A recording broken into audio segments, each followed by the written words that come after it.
What's happening, denizens of the planet Earth? Once again, this is the New York Hardcore Chronicles Live. We're back after a little 10-day hiatus. It's nice to see everyone. I appreciate you coming back. I needed 10 days to gather my thoughts to make another run at it. Here we go. Today is episode number 325. It's actually more when you consider the bonus ones, but we'll call it episode 325. So, yeah. What's happening? Victoria, how you doing? Chris Hoffman, what do you say? You know, James G. Warrior, good to see you. Dee Dee Shimon, John in London, Darren, John. All right, the gang's all here. John Berry. All right, Paulie Pork Chops Vids. What do you say? What's new and exciting? You know? Guest for show 350. Working on a couple things. You know, got a couple balls in the air. Maybe Keith Morris. Maybe John Brannon from Negative Approach. You know? We'll see. You know? What's happening in Scotland? You know? Stallone? Is that who you want to see on the show? Which Stallone? Frank Stallone? That's an odd request for the New York Hardcore Chronicle. Stallone. Let's get fucking Sylvester Stallone on the show. I was actually talking to my dad about Sylvester Stallone because my dad was friends with Stallone before he made it. And did you know Sylvester Stallone, you know, early on, I mean, I know this isn't this isn't a secret, but Sylvester Stallone did porn early on to pay the bills, you know? Sylvester Stallone's mother can't still be alive. No way. You know? All right. Yeah, Isaac is a wild card, though. You know, Isaac, you don't know what you're going to get, you know? Gary Rigby, what's up in Liverpool? Come on now. She loves you, yeah, yeah, yeah. And with a love like that, you know? It's happening in Liverpool. Yeah. That's speaking of Liverpool. What's up? Hello. Greetings from the Mersey. Speaking of Liverpool, you know, that story you just said about Stallone, I believe that's where he got the nickname. That was actually one of his films was called The Italian Stallion. Because of his weenus? Well, I think that was one of the movies he made. Oh, is that right? And he borrowed that to, you know, for Rocky. All right.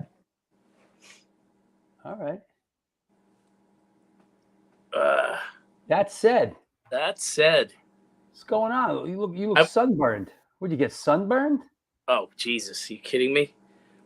Luckily, the front of my head is okay. It's the back of my head. Let's see the back. Let's see if you can see this. Oh, nice. And for those of you wondering how Steven got so sunburned, it's because he was yesterday, and this is my shot. He was at Punk Island on Randall's Island. There you go. Oh, nice. Yeah, yesterday was a beautiful day. It was a hot day in direct sunlight for 9 hours, but it was fun. I can't even count how many bands played. It was Yeah, you want some aloe? Hello. Rock lobster. Exactly. I mean, I did spray, but not enough. Obviously, bro. I mean, I was out there too. Yeah. I was out there too. You know, I take a big, wow. It's amazing. I mean, you know, once a year I usually do this. I usually punish myself like this. Punisher. But here's a couple of shots from yesterday. Yeah, we had some fun. Of course, there's our friend Spike Polite, who was on the show recently with Michelle Shocked, who plays bass in Spike Polite's band. So they were a lot of fun. I have to get Michelle Shocked on the show. Let me see what else.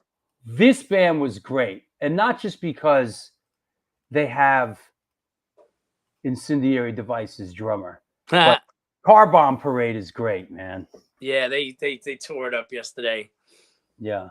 Nice bright green Butterbrain shirt too. Yeah. He's a great front man. Nicky's great. He really is. And he had his son introduced him yesterday. Oh, that was his son? Yeah, that was his little boy. Yeah. Maximo. Hey, who you sent me these pictures? Who's this? This is 95 Bulls, actually. And really cool, interesting sound, you know. Wow. They had keyboard, they had it kind of hard to explain, like sort of reminded me of a little bit like the Amyl and the Sniffers vibe. Like right on. They were cool. Like there was a lot of bands that I had never seen yesterday and that I really liked. A very heavy female presence yesterday as well. And there was a few there was a band from Philly called Pucker Up, and which the girl. That's not. This is. Oh well, you know who that is. That's one of our faithful Bowie people right there. Yeah, yeah. With the interesting, she got the typo negative tattoo on her arm. Yeah, this is Lake Lanier. Yeah, Lake. They're called Lake Lanier. Lake Lanier. Yeah. And she is. I don't think she's missed a Bowie Electric show. She's always out there tearing it up. We got to put them on. And it's a legitimate question here. RS70 asks, how do you get there? Does the train go there? No, the train. This year it was on Randall's Island. So Randall's Island, actually a little bit of personal history. Randall's Island is where we shot some of the Biohazard Shades of Grey video with the flamethrower and the old. It used to be a New York fireman training center, and they had some New York City subway cars there, and that's the Biohazard Shades of Grey when they're playing in the train. That's where we shot it. But I drove. You could go over the Triborough Bridge, which is now known as the RFK Bridge, and there's an exit right there to go down to Randall's Island. It was really nice, and there's a bus. You can take a bus across from the Manhattan side. But this band, this is, you know what? This is a pretty great shot. But this is a very dynamic band who we like a lot, and it's Winterwolf.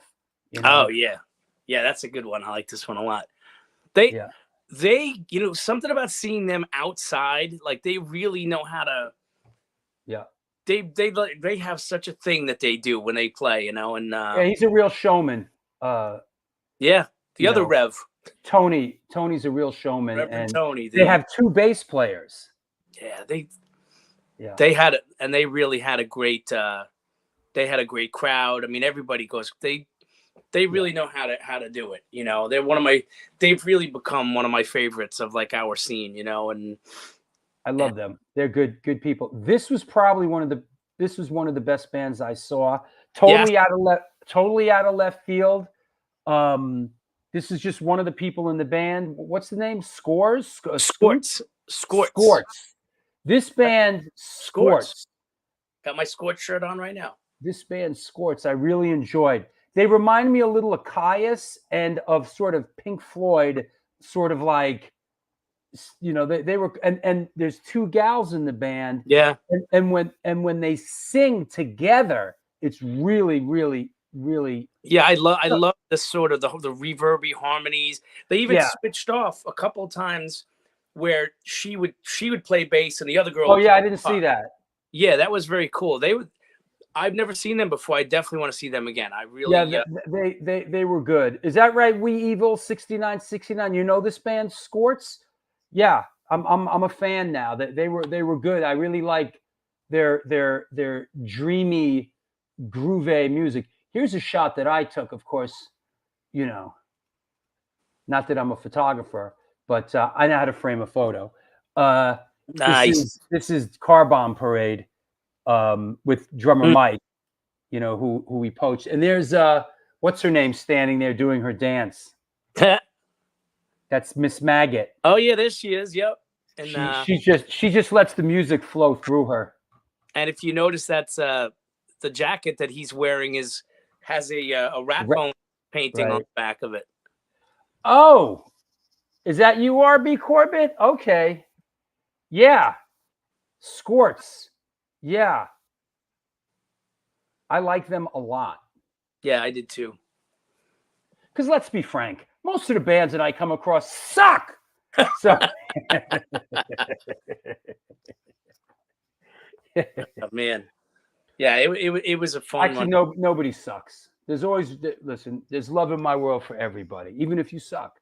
So, That other the other band almost had like a Primus feel to them. That band Pucker Up. They were I didn't see that. she's the girl with the great hair. She had the craziest hair. And in fact, Right. they have a song called "Don't Touch My Hair." My hair.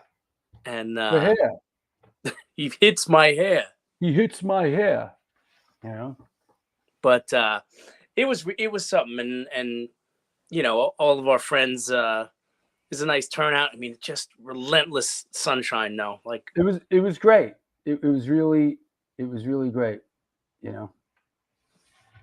oh, you know, I thought you'd get a kick out of this. I've been rebagging some stuff, and I found this from the old days. Ooh. Looks like a Jack Kirby cover. It's a Kirby in the domain of the swine. Yeah. Yep. Yeah. I'm a big Jack Kirby fan. Oh, me too. Me too. I've been preserving all my stuff. So is that right? You saw Drummer Mike. Yeah, I did 10 questions with Drummer Mike. He's a young guy. We got a young guy in our band, so it's good. You know. Mike was a great episode. Mike was really that was a fun one. Of what, Mike's 10 questions? Yes, it really was. Yeah. See that? They know Kirby all day. I even like Kirby when he went to DC and he did like Commandy and, you know. That's right. I knew you liked the Commandy. That's right. Commandy I liked. It was Kirby. Kirby was fantastic. I mean, you know, big Kirby fan. All right. Anybody you want to shout out? Anybody you want to curse? Anybody you want to... A pox upon you. Do you want to spew any hatred on this lovely Sunday? I got afternoon? no hatred. I want to shout out Rich Zoller. Had a great day hanging with Rich. Thanks for picking me up yesterday. Had some pizza. We had a great day. Shout out to Rich Zoller. Okay. I got to do more 10 questions. You know, I've done a lot of them. They're not that easy to do. I got to go out. I got to film them. And then I got to edit them. And they take, you know, basically they take about 2 days to edit. And it's a lot of work, a lot of commitment. I love doing them. I bring them back every now and then. It's just, you know, listen, in between doing the show and saving the galaxy from imminent destruction, I'm busy a lot of the time. It's hard. Oh, now you're asking for it. Uh-oh. With that Star Wars shit. That fucking new Godzilla movie sucked. What does that have to do with Star Wars? Because you're like Matt Gray with the Star Wars shit. It's like every dude, it was amazing. It's like, no, it wasn't. That Star Wars movie sucked. As a matter of fact, all the Star Wars stuff sucks. And you know what? With the Planet of the Apes and the Godzilla, you're like, new Godzilla movie's amazing. Bro, it sucked. You know, you have the right to your opinion. Listen, I thought Furiosa was excellent. At least we agreed on that. All right? So I'm not just like it all sucks. Right. Furiosa was very good. The new Planet of the Apes movie was good. The new Godzilla -1, fair. It was fair. Wow. You know. To each his own. Yep. You're not supposed to watch it on LSD. That's what you know what it is. You're just like any Godzilla. Oh, it was amazing. No, not true. I haven't even watched the American one. Maybe that's what I watched. Did I watch the American one? Maybe. No, I watched Godzilla -1. So, did Furiosa tank big? It was good. I don't think it tanked, did it? Really? Godzilla -1 blew away Furiosa. I gotta disagree. Really. You're the only person I know that didn't like -1. I love Fury. We went to the, I'm just a road warrior guy, but hey, Paul Bayford, hello from England. Have you been watching the cricket? Sucks. Cricket? Bro, cricket? Let me get you straight on something, brother. Uh-oh. I live in America. We don't even know what cricket is here. It's happening right now. Cricket? I don't even know how that game is played. You're going to cause unrest between us and England now. Yeah, right. It's kind of like Billy Joel and Phil Collins. Yeah, right. Yes, No Values Fest looked insane. Absolutely. Yesterday, right? That was yesterday. Yeah. All right. Hey, let's bring our guest on. Huh? Let's do it. I'll see. Anybody you want to shout out? No, I said what I have to say. Yep. Ray Hogan. How about we shout out Ray Hogan? Shout out to Ray Hogan, who's in Tompkins.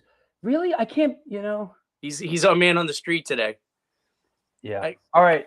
I'll talk to you in a bit. Well, there you have it. This is the New York Hardcore Chronicles Live, and we are sponsored by New York Hardcore Comic 666, The Organic Grill, the Texas Silver Rush, DTFM Vinyl Distro, Generation Records, Mad Vintage, and 126 Hardcore Clothing. They're a streetwear brand for restless individuals who don't compromise. They're about being positive, spontaneous, and true to yourself. For years, they experimented with several printing methods and materials and collaborated with a large number of designers and illustrators, always giving room for fresh perspectives while retaining the hardcore attitude. Get in touch with them. Ramp up your game at www.126clothing.com. That said, let's bring our guest on. Let's make sure everything is cool. Nobody's killing each other. All right. Everything seems okay. Let's clear the deck and let's get down to brass tacks here, as we say. Today's guest is an American musician, publisher, and writer hailing from the Garden State of New Jersey. As a musician, he's known for his work with the bands Springhouse, Last Burning Embers, The Leaving Trains, Tommy Dog, and of course, Even Worse. As a publisher, he's the creator and the driving force behind the longest-running underground music publication in America, The Big Takeover. Please welcome, coming at us from lovely Brooklyn, New York, Mr. Jack Rabid. Hey, man. Hi. How are you? I'm very good. Thank you for having me. Yeah, I'm excited. I'm excited that you're here, and we're gonna chop it up a little bit. How's things in Brooklyn? Lovely day here. Yeah, it's nice being in New York still after living here for 44 years. Yeah, and we'll get to it. But you were down on Eldridge Street before you went out to Brooklyn, right? Oh yeah, 25 years and 25 days. Wow. And that was a punk rock apartment when I moved there because it had belonged to the Nuns. Oh wow. The San Francisco punk rock band, and they moved to New York for a while. In fact, I saw them at Max's Kansas City in '79 at the gig that they recorded for one of their singles. Wow. And Alejandro Escovedo told me he hates that single because he broke a string, and they put out the record anyway. We're gonna go where the horse leads us here. But I gotta say, like some of those records, like was that Live at Max's and the CBGB's one. I think the audio quality on a lot of those are sort of like less than to be desired. Some of them were just horrible, like hard to listen to. Well, you just got a tape from the soundboard and you got what you got. Yeah. I think our Max's tape from Even Worse sounds great, which is why we did end up releasing the entirety of it. That's one of the only documents of us on a live setting. If I may ask, was Jerry Williams the at the board for that? No, it was the usual Max's sound man. Right. I think the 6 times we played Max's, all of them, we sounded great on stage. So we were just delighted to play there every time. Yeah. So let's work our way towards there. How did you come up? Did you grow up in a musical household? How did music come into your life? I would say not. My dad had played accordion in a band at Cornell from like 1947 and 1951, but we'd have to beg and plead and cajole to actually get him to take out that accordion and play his old set for us like once every 3 or 4 years. That's how I got to know some of the great American songbookers from my dad's solo accordion versions of Yellowbird and Sunny Side of the Street and stuff like that. But they had, you know, I don't know, a couple of dozen records, and they often had the radio on. And we were encouraged to play music if we wanted to learn an instrument. So I wouldn't say it was an anti-music household. The main catalyst in my life is that I think Christmas 1965, when I was 3 or so, all 4 of us kids got Chipmunks records, you know, the Chipmunks. Sure. And I got the Chipmunks sing the Beatles. So by basically lucky break, I was introduced to some, you know, fabulous songwriting of a more modern vintage than Perry Como and Frank Sinatra and Tony Bennett, like my parents tended to listen to. And my next door neighbor, Dave Rager, he had an older brother named Greg Rager, and he came over one day and saw me playing this Chipmunks record and just about puked. He goes, I have the real Beatles records. I'll bring them over and you can listen to that instead. And it sounded like, you know, like, I don't know, the Bad Brains compared to the Chipmunks versions. To hear the real Beatles in 1966, you know, 65. And I became a massive Beatles fan and joined their fan club in 1968, having already owned all their albums at age 6. My whole life has kind of continued on from that trajectory. Do you have a recollection? Because I actually do. We're about the same age. I have a recollection of the Beatles breaking up. Do you have a recollection of that? I cried for a week, Drew. I had started this little Beatles scrapbook, and my wife teasingly refers to as the first issue of Big Takeover. And the cover is like Paul McCartney on Life magazine in July of 1969. So the Beatles were still a band. And I would write in the scrapbook every time there was something in the Star Ledger about the Beatles. My mother would cut it out for me and hand it to me, which she did for many years, even after they broke up. Right. And I would draw pictures of them and write little tiny pocket reviews of their new singles and stuff. And so when it comes to their breakup, I'm just crying all over the page. It was announced on the Ed Sullivan Show in 1970. And I was staring in disbelief at the TV at age 8, going like, no. They were no! I still haven't gotten over it. Right. They were a lightning rod, you know. They were an incredible band, and I think to a certain, you know, there were bands after that, but that sort of rallied so many different people together. But they certainly, you know, were the first in a lot of ways. What was the trajectory after that? Beatles, and then where did you go musically from there? That's pretty much all I did until I was about 15. Mm-hmm. Every birthday or Christmas, someone would give me a Beatle-related record, even when their solo records were turning bad. Right. It's like, okay, well, thank you. It was thoughtful of you. I don't really need the new Ringo record. Right. But you know what? People are trying to get you a nice gift, so I still have some of that in my collection. But yeah. The next thing that happened is my best friend since kindergarten, Dave Stein, and we were part of a street hockey team in Summit, New Jersey, where I was born and raised. And one of our teammates was a guy named Jeff Hutchinson. So I knew him kind of like in passing. And Dave and Jeff became massive David Bowie fans when I was 15 in 1977, just turned. Mm-hmm. And they basically insisted I become one too. And I resisted it for a week. I was handed a copy of Changes One Bowie, which was the brand new best of collection that Bowie had. And I listened to it every day going like, I don't see what these guys see in this freak. He's just a freak. Mm-hmm. This is ridiculous. And after a week of this, I finally came clean to myself and said, well, wait a minute. Why, if you hate this music, are you playing this record every day? There's not like there's anybody here I have to impress. Right. And then suddenly I realized, oh, F it. I really love this record. Damn it. This stinks. That happens. Yeah. How bloody awful. I like this freak. Yeah.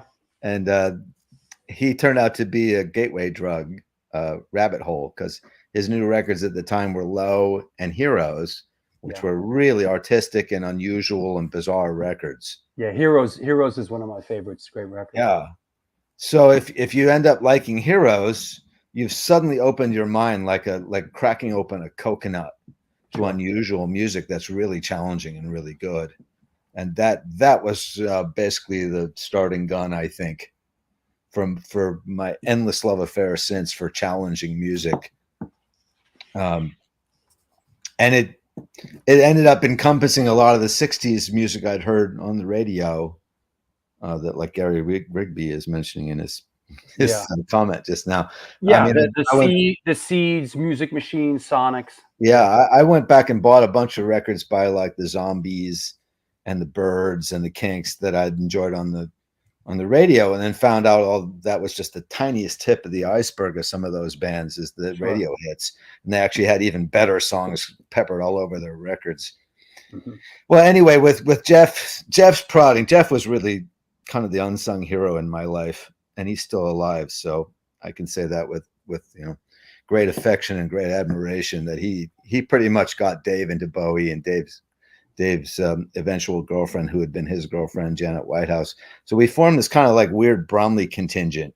There was like 6 or 7 of us in this, Republican family values suburbs that kind of grew into 15 to 20 of us by the time we were graduating high school 3 years later. And it was just kind of, we kept taking on new people. We got from Bowie, we got to Iggy Pop and Lou Reed because Bowie was working with them, and Brian Eno as well. Sure. And then we started reading about the Stooges and Velvet Underground. And we're like, well, these guys were considered now the influences on this brand new thing called punk rock. And we're like, what's that? It's so hard to remember yourself at age 15 as a 9th grader, just starting, high school, out of middle school, and just not knowing any of this stuff. But it wasn't on the radio. It wasn't in the newspapers or the magazines. You had to actually actively seek out an underground publication, which we rapidly started to do. And in our readings, we found that the epicenter of this new punk rock thing was in New York, and that there was a brand new strain in England as well. And so we started buying all those records, the ones that were in print that you could find. Oddly, like with Lou Reed and Iggy Pop, all we could find was their new solo records, because all the Velvet Underground and Stooges records were totally out of print. Yeah. It took us like a year to find a Stooges record of any kind. Yeah, I remember that. They weren't, they're lauded as these incredible influences, but when I was a teenager, I didn't see these records. Stooges and even Velvet Underground was sort of tough to. Got it. It's only because we really did love Lust for Life and The Idiot, and eventually New Values, that we kept doggedly looking for these Stooges records, and we were really blown away when we finally found import copies, like the New York Dolls ones. The only New York Dolls one we had was a double album version of both albums in a gatefold from like Spain or something like that. It was that pathetic, trying to find like our own New York greatest proto-punk band, trying to find it anywhere. But we also would get tapes from people. We'd meet people at gigs in New York when we started going to gigs here. Yeah. And they'd say, "Oh, you don't have that? I can tape it for you." Really helpful. I in doing my research, I saw that, and I kind of quote, interest in punk was sparked during high school when he discovered California punk publications, No Magazine, Slash, Flipside, and Search and Destroy. Huge influences on me. Tell us about Massive. That. Couldn't be any bigger. Because when I was buying those magazines, I didn't have the slightest inkling I was going to spend, 44 years of my life and counting being a writer, editor, publisher. Sure. It never was my plan or my, desire or ambition. But I devoured those magazines like, a biblical scholar looks at the Dead Sea Scrolls or something like that. I mean, I practically memorized Slash and Search and Destroy. And it's really great being a close friend of Vale's these days. He was the publisher of Search and Destroy, and I never met him until 2006. I never had the cojones, I guess, to meet my old hero. And now we're really good friends. He's such a lovely human being. But he started his magazine. Oddly, we had this weird connection. He started it with help from the guy at City Lights bookstore he worked for, Louis Ferlinghetti and Allen Ginsberg. Right. At the exact same time that I was just meeting Allen for the first time, as the landlord of the Stimulators, and he eventually was my landlord for 2 months when me and Dave Stein and another Summit guy and Eric Kyle sleeping over. We rented the Stimulators apartment from him. I didn't know Ginsberg was a landlord at any point.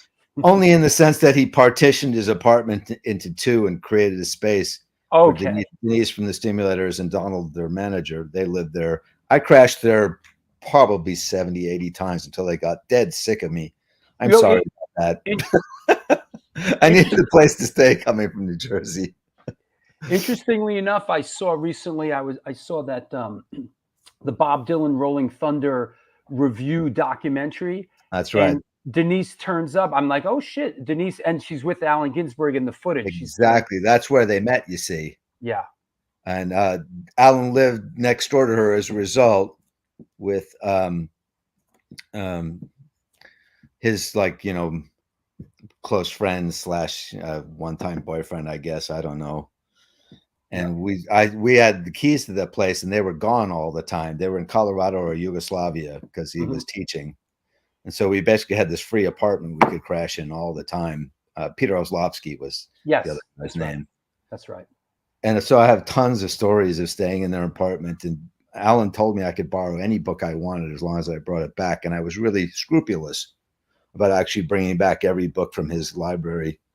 I remember him handing me a copy of Walt Whitman's poems, you know, at age 17, saying, "You need to read these." You need to read this one. Yeah, I mean, it's nice when people help you out as a teenager and point you in interesting directions. So, how does I know you mentioned Denise and the Stimulators, and I feel like we're getting there. At what point? At what point does sort of you arrive? Seek out some music, this kind of music in New York City, and where does that bring you?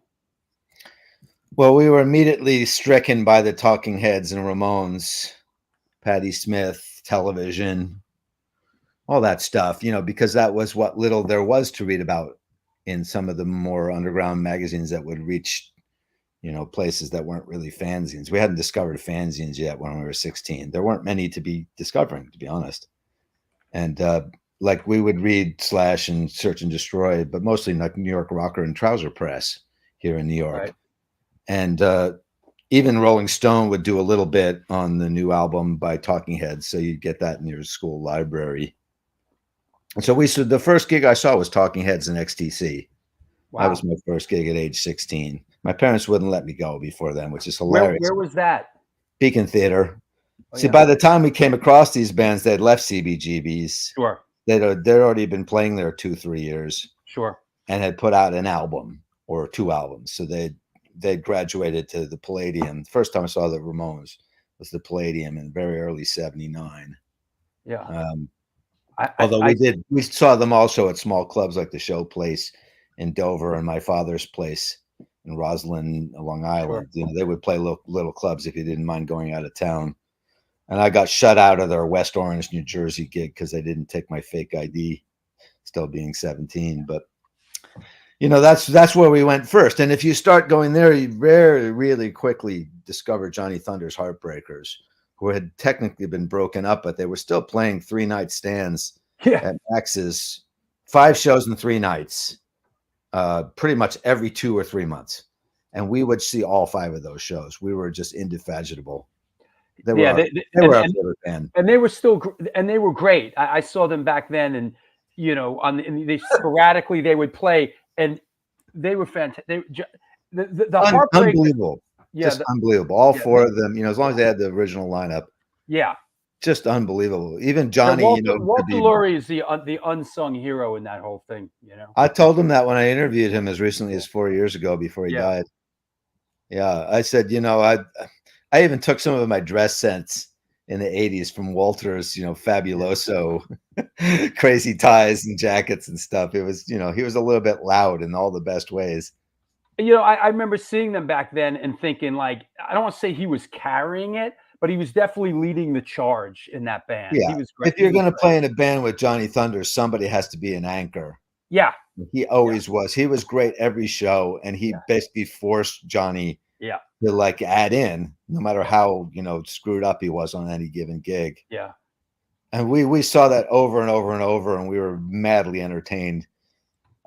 Aside from seeing like Jerry Lee Lewis, you know, in his prime or something like that, or Jimi Hendrix or James Brown, that was the closest thing we came before we saw the Bad Brains, which was those were probably the two best live bands I saw in my entire life. And it was both when I was a teenager. And it's not rose-colored glasses from teenagehood, because I've seen so many incredible ones since. That was just the top of the line I saw. You mentioned Bad Brains, and I always, and I know we're getting there, but I always, my perception was always like the Stimulators were always in a way like almost like a bridge to the Bad Brains. Is that fair to say? Yes and no, because they certainly can claim that they introduced us all to them. Well, them and Nick Martin, who is also a massive figure in my history, and still lives in the same apartment he was when I first went there in '79. Is just one of the greatest unsung heroes of this whole story, and always will be. And also just a lovely human being. I'm just glad he exists. Yeah. Good old Nick Martin. But in terms of the Summit contingent, if you can go with that Brahma contingent silliness, I ended up being the one of us, and it was probably going to happen eventually, who just discovered, like Columbus, the Stimulators, because I went to see Cheetah Chrome and the Casualties at Max's middle of '79. By then, we'd been going to gigs for a year or two, and we were starting to see, you know, anything. We were huge Dead Boys fans, so even though they were broken up, we got to see a couple of their reunion gigs at the Hotel Diplomat and at the Show Place in Dover, New Jersey, and stuff. So if Cheetah was doing a local gig, I wanted to be there. Nobody else wanted to go, so I just went by myself. That sort of guy I was. I was going to be where the action was. And by then I knew some people hanging around the scene, so I knew I had to be people to talk to. And the Stimulators opened, and we used to show up early for all the opening bands in case we caught lightning in a bottle. And when they open up the curtain, here's this 13-year-old boy, two women in miniskirts, and a kind of gayish scarecrow of a singer throwing his body around like Iggy Pop. And I'm like, who the hell are these people? What's this? Yeah, and all the other punk rockers who were sitting in the tables at the front kind of gave me an inkling again that something might be happening here with the opening band I'd never heard of. And sure enough, they kicked all the tables aside. This first song wasn't even finished, and there was suddenly no tables, which I'd never seen at Max's ever. And nobody at the club seemed to mind. You know, it was almost like they expected it. And it was just this great mayhem, this great punk rock mayhem that I didn't know existed in a local forum with so many younger people. Right. By younger, I mean early 20s. Yeah. Because it was like, wow, you know, there's all these other people who still like punk rock when everybody's telling me it's dead. It wasn't dead, you know. It was the bands may have graduated to bigger places and were starting to break up or become more art rock or whatever. But the loud, fast sound they had, you know, typified by their song "Loud, Fast Rules," was very appealing to me, being such a Ramones fan at that time. And the singer was clearly influenced by the Stooges. So they were covering "I Got It Right" in the set that day. And I was like, sold, you know, I'll buy. What do you got to sell? Well, they didn't have any records yet, it turned out. I introduced myself to them all, and I did introduce myself to some of the other people there. And I immediately had basically blundered on this very embryonic scene that was really super fun. And the band had a lot of power. That's why I say it's not fair to just call them a bridge to the Bad Brains, because they had their own thing going, and we really liked it. I saw them endlessly. I ended up becoming their DJ. I DJ'd about 60 of their shows. Wow. And because of them, that introduced me to all the club owners who then hired me apart from their shows. I ended up DJing probably about 800, 900 shows over the decade. Let me ask you, in that era, and I'm talking sort of that Stimulators-ish era. 79, 80, yeah. Yeah, before hardcore. Before, in lack of a better term, what we'll call New York hardcore kind of hit in, let's say, 80. Certain. Who was stipulated? Who were the like peers of a band like at the time of the Stimulators, like other bands? Who were in that circuit? Nobody really. The Mad was the obvious answer. Yeah. They had the totally different thing working too, because they had all the films and the body dancers, and And that was they were George. kind of That a was George, multimedia right? thing. George was in I the mean, Mad. Mad George, yeah, he ended up becoming quite a Hollywood guy. Yeah, he was a character. He worked on a lot of those famous movies. Yeah. And he was a really interesting fellow. And their manager was their drummer, Dave Hahn. He ended up managing Bad Brains later. Yep. And he was kind of a guy who kind of took us under his wing and Yep. would scoff at our naivety, and just say like, "Oh, that's not how you do that. You do it like this. You call the club and ask for a gig, and you give them a demo tape." He'd kind of show us some ropes. And the Mad were fantastic. I wish they'd put out more than the 2 singles at that time, because we played those singles to death. There was, of course, the Misfits, which we saw. They played with the Damned, and we bought their records. But they mostly would just come in for their own gigs. Yeah. And they didn't play very much. They were banned from Max's for a while. And they didn't do a lot of gigging until like 80, 81. Did you like the Misfits early on? Oh, we adored them. Yeah, we had that Bullet EP on constant rotation once Dave and Jeff found it.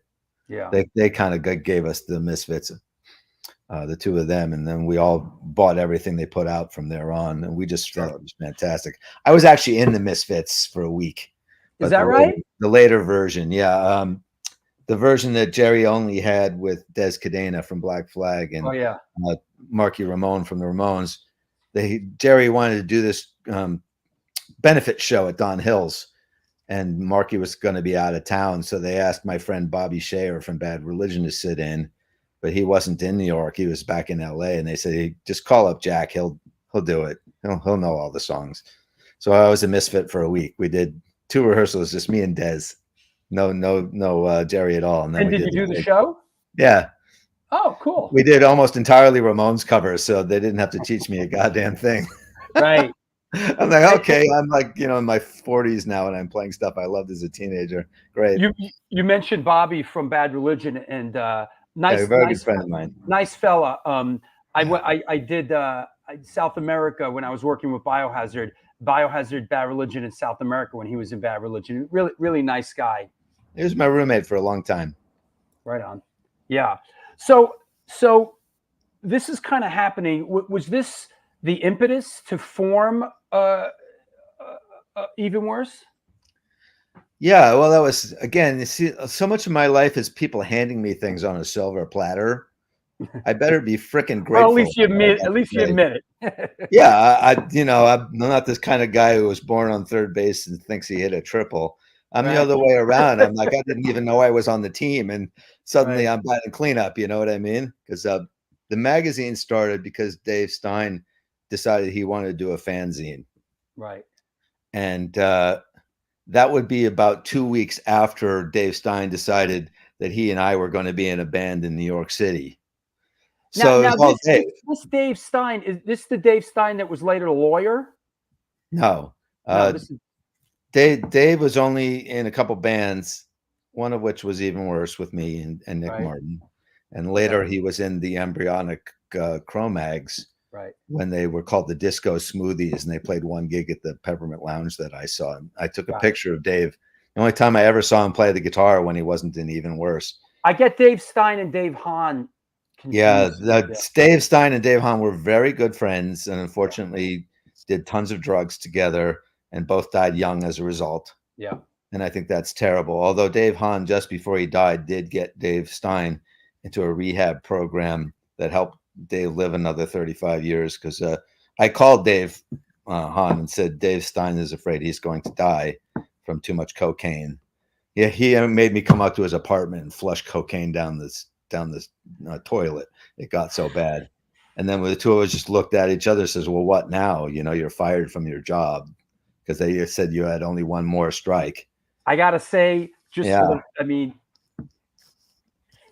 I did cocaine with Dave Hahn back in the day. Yeah, pretty much everybody doing drugs did. He had every supplier in town. I've never done drugs my whole life that weren't prescription. Right. Except for one hit of Xanax once before I got on a transatlantic flight, which was a big mistake because I couldn't wake up when I got there. And the customs officer said, sir, do you have any business here? I'm like, huh, what? So that was the only time I took. So how did Even Worse come together? Well, I guess I should back up there, shouldn't I? Dave Stein said we should get in a band because I've been playing drums since I was in 4th grade, and he picked up the guitar like 3 months before that in 1979, 80. And for like 6 months or so, I just kept saying like, yeah, whatever. Yeah, I'm sure that's going to happen. Maybe I'll win the lotto too. It just seemed like the impossible dream to be in a band in New York City. Sure. And little known to me, he had been talking about it with Nick Martin, our friend who lived on 13th Street and who was such good friends with the Stimulators and kind of their unofficial roadie. And they just started hatching these plans without me. And it sounded like pie in the sky talk, like, sure, we're really going to do that. And then I guess it would have been April 29th, 1980. It would have been like a Tuesday night. I get this call from Dave Stein. I'm probably studying for a math test in my high school. And he says, Nick Martin called me. He said, the Stimulators have nobody to open for their show this Friday night at Tier 3. And he thinks we should put together a band to do it. So this is like a Tuesday night and the show's Friday. And instead of saying like, are you out of your cuckoo mind? Which is what I should have said. Right. I said, great, let's do it. Without like a further thought, like we might actually need a set, we might actually need some material to play. So on the Wednesday night, I guess it was the following night, we convened in the Stimulators rehearsal room, borrowing their gear. And it became really clear that the covers that Nick knew and the covers that Dave knew were completely separate. So there we were with 2 hours to come up with a set and nothing to play. And the way we worked it out is Dave Stein had the riffs for 2 songs that he showed us that ended up becoming even worse songs. One was called Illusion One Again. And the other one was We Suck, our most famous song. There you go. And the reason it became We Suck is because the guy who was going to be our singer, who was there, John Paredes, he would just stand there and stare at us and he didn't sing anything. And so Nick finally says to him, come on, John, why don't you sing something? He goes, I don't know what to sing. He goes, just sing whatever you feel. And he just looked at Nick and said, we suck. And so Nick said, sing that. That's great. That's the original genesis of that song. So he just started chanting it over and over. So at least we'd have some kind of vocal on one of the 2 originals. And Nick taught Dave the chords to Just Can't Stand My Baby by the Rosillas, because at least he knew the song, just didn't know the chords. Right. And we also did, I think, the Violtone Screaming Fist or something like that. We did 2 covers and 2 originals. So we had this 4-song, 8-minute set, and we ended up playing about a half an hour in front of the Stimulators, borrowing their gear, because Nick and Dave raced for the worm in the bottom of a mezcal tequila bottle because they got scared. And so they were just flat out drunk by the time we began playing. And I was stone cold sober, having looked forward to this, thing that was never going to happen in my life for 3 years. And there I was playing in front of every friend I had in the New York punk rock scene in May the 2nd, 1980 at Tier 3. So I just made up my mind I would just keep playing. I wouldn't stop and make it look like we knew what we were doing. So we had this kind of noise art punk rock sound that these 2-minute songs would go on for 6-7 minutes. It was just a gigantic, noise, and it was super fun. And so we decided to stay together. I know this is a little bit later, but the first thing I have in my archive is November 81. And I'm just going to throw up a couple flyers and we could just set the table. Yeah, a year and a half later. Yeah. Now this is brilliant. This is back from the tour of New Jersey. Even worse. Now the Playroom is that what was that later? Not pizza. Was that Pizza Go-Go? What was that? It was an Italian pizza place / buffet room. Yeah. We were more enamored with what it had been before, which was a jazz club called Trudy Heller's. Trudy Heller's, right. It was right across from the PATH train entrance, which is obviously still there. Yeah. On 9th Street in the corner of 6th Avenue. That's why it says on the flyer. But This is a flyer I made. Most of the best flyers we did were done by our singer, R.B. Corbett, because she had a wicked sense of humor and a little better sense of culture than I did. But that was a flyer I made. I know because we had just played one show in New Jersey at the show place in Dover, where there was like 20 people there. So we were making a joke like we'd been on tour of New Jersey, having played one show. And the picture there obviously is not of an even worse show or audience. No, of course not. Would you like to guess who really was playing in that photo that cut out of the NME? That looks like, dare I say, like, is that the Rolling Stones at Altamont or something? No, it's Slade. Ah, that's a Slade audience. So I thought that was right perfect to make fun of the whole idea. We'd done this massive tour of New Jersey in front of gigantic crowds, you know. So that was my idea of a sense of humor at age 19. So there you go. Yeah. And Reagan Youth were just really fun to play with. Yeah. And I remember that show well because that's the night we did 2 sets each band, and our guitar player Bobby Weeks, who's a great human being as well, he decided to come out for the second set in a dress with like a wig without telling the other 3 of us. Right. So people showed up for the second show were going like, "Who's your new guitarist?" Is really funny. At this point, let's do one more. Let me see what comes up next. What a goof. What a great goof. Oh, this is Max's one. This is a good one. Yeah, I'm assuming RB made this one. Boom. Oh yeah, that's totally her. And a brilliant job it was too. Oh yeah, is that Brooke Shields with their head on? You got that one. Excellent. Yes. Thanks for nothing. So that was another one of my few smart master strokes at that time, because the wonderful Peter Crowley, who was booking Max's, was really good to our band and kept giving us really good gigs, but never on a weekend, because the regulars got the weekends like what was his name, Von Elmo, or the Senders. There was like a coterie of people who always got the Friday and Saturday nights, or Heartbreakers if they were doing something. And fair enough, but my solution to that was to look for a weekday that was like a weekend. So that is the Wednesday night before Thanksgiving. And being that we were young and a lot of our fans were young, some of our fans had gone off to college, but they'd be back for Thanksgiving breaks and looking for something to do on the night before. So we had a sellout that night. It was the only time we sold out Max's. We came really close. The other 2 we'd done right before that. But that one, they were actually turning people away. Wow. And I put that bill together myself. Well, this is. I called all 3 of those bands and asked them to play with us. This is sort of the, dare I say, these are like the 4 most kind of, I mean, Bad Brains not included, but this was sort of the, how do I say it? The new breed, the new younger kind of bands. Heart Attack with Jesse Malin, even worse, Kraut had like a 15-year-old in it, right?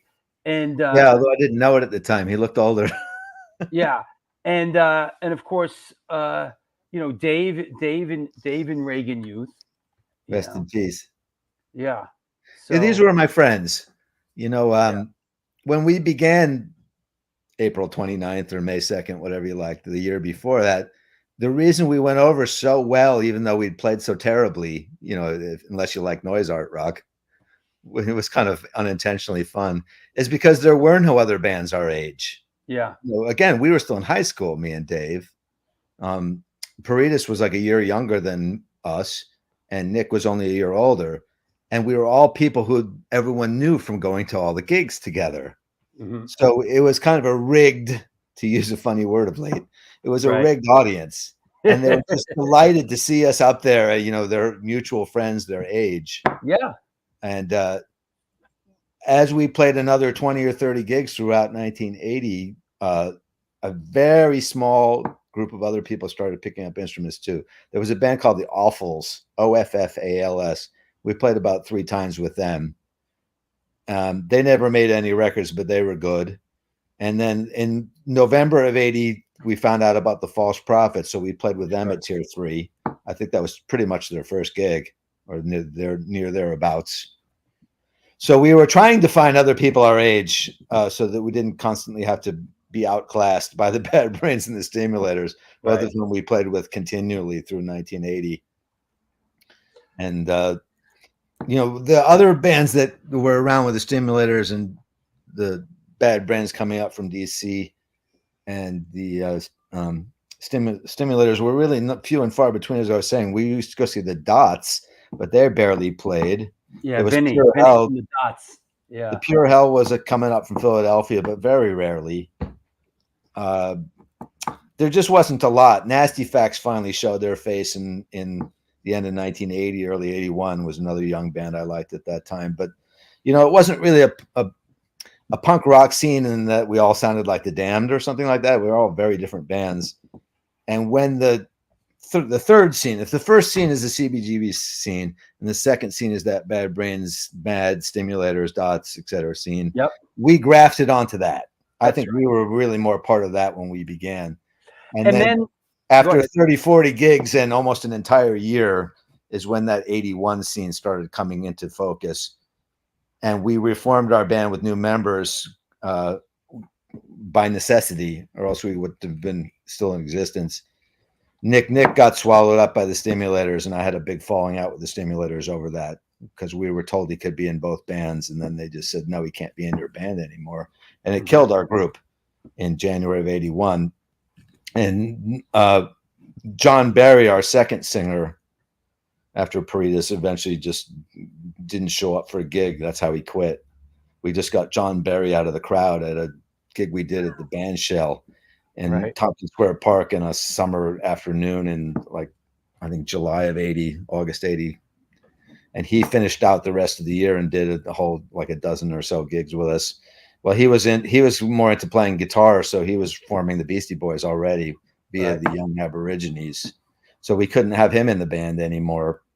So me and Dave had to recruit a new singer and a new bassist, and we got our friends from Summit, Eric Kyle on bass, and Bobby Weeks initially as a second guitar player, and I went looking for a singer. But Bobby was a better player than Dave Stein because he'd been playing a lot longer. So Dave got kind of intimidated and was doing too much cocaine. So he just dropped out after recruiting these two people. I had nothing to do with it. So we ended up with this almost cocaine will do that. Cocaine will do that to you, right? I kind of lost my best friend since kindergarten over cocaine. So I've always been angry at cocaine since. Yeah.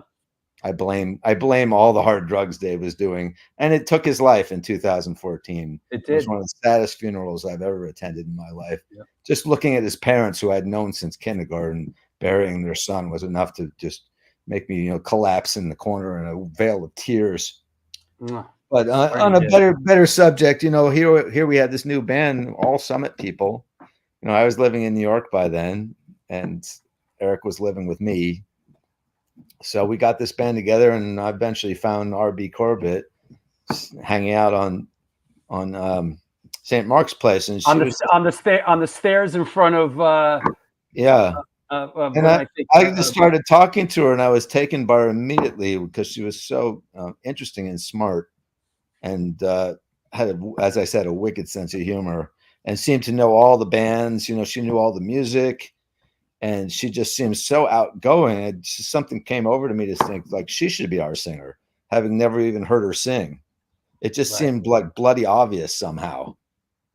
So that's how she ended up in our band, and she was great. She was best singer, even worse, had like 10 to 1. So we were very lucky that she said yes, and you know, showed herself really fast. So I want to. There's my 19-year-old self. Yeah. Since we've just been talking about it, I look a little older these days. Yeah.